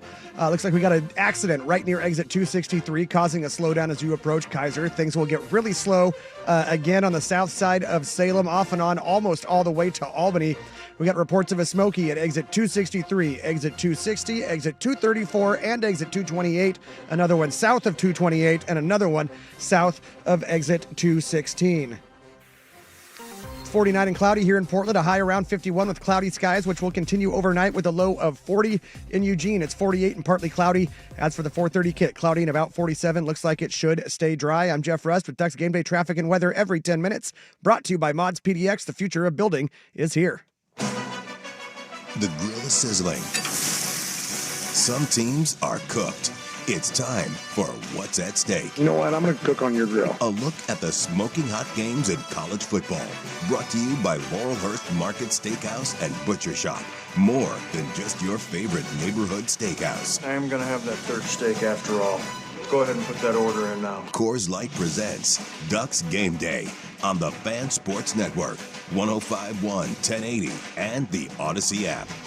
All right, we are 2 hours and 6 minutes to kickoff between the Ducks and the Dukes on the Fan. Countdown to kickoff brought to you by Legends Casino Hotel in Toppenish within winning distance. Don't forget later tonight to tune into the Dick Hanna Dealerships post-game scoreboard show as Joe Fisher and Jordan Schultz will recap everything that happens here tonight in Autzen. If you're driving back tonight, traffic's probably going to be bad, so make sure you're tuned into the Fan and they'll break it all down. What's at stake? Pretty simple. Your season continues. You lose tonight, it's all over. Oregon with the win will advance to take on Texas Tech in Miami in the Orange Bowl in a game that will happen at 9 a.m.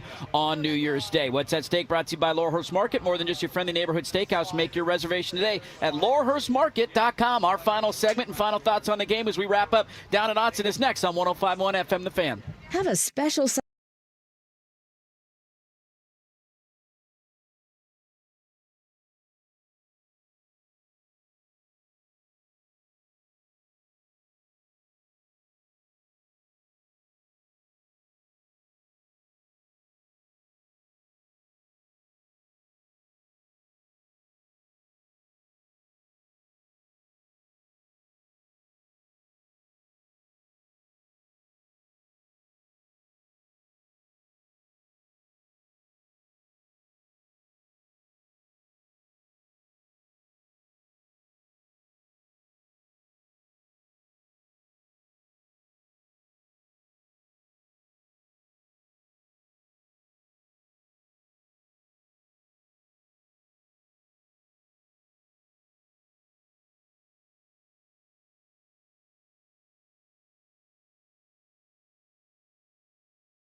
tuning in. Hopefully we'll talk to you early on New Year's Day from Miami. That'll do it for us. Live down at Autzen on 105.1 FM The Fan. This has been Ducks Game Day.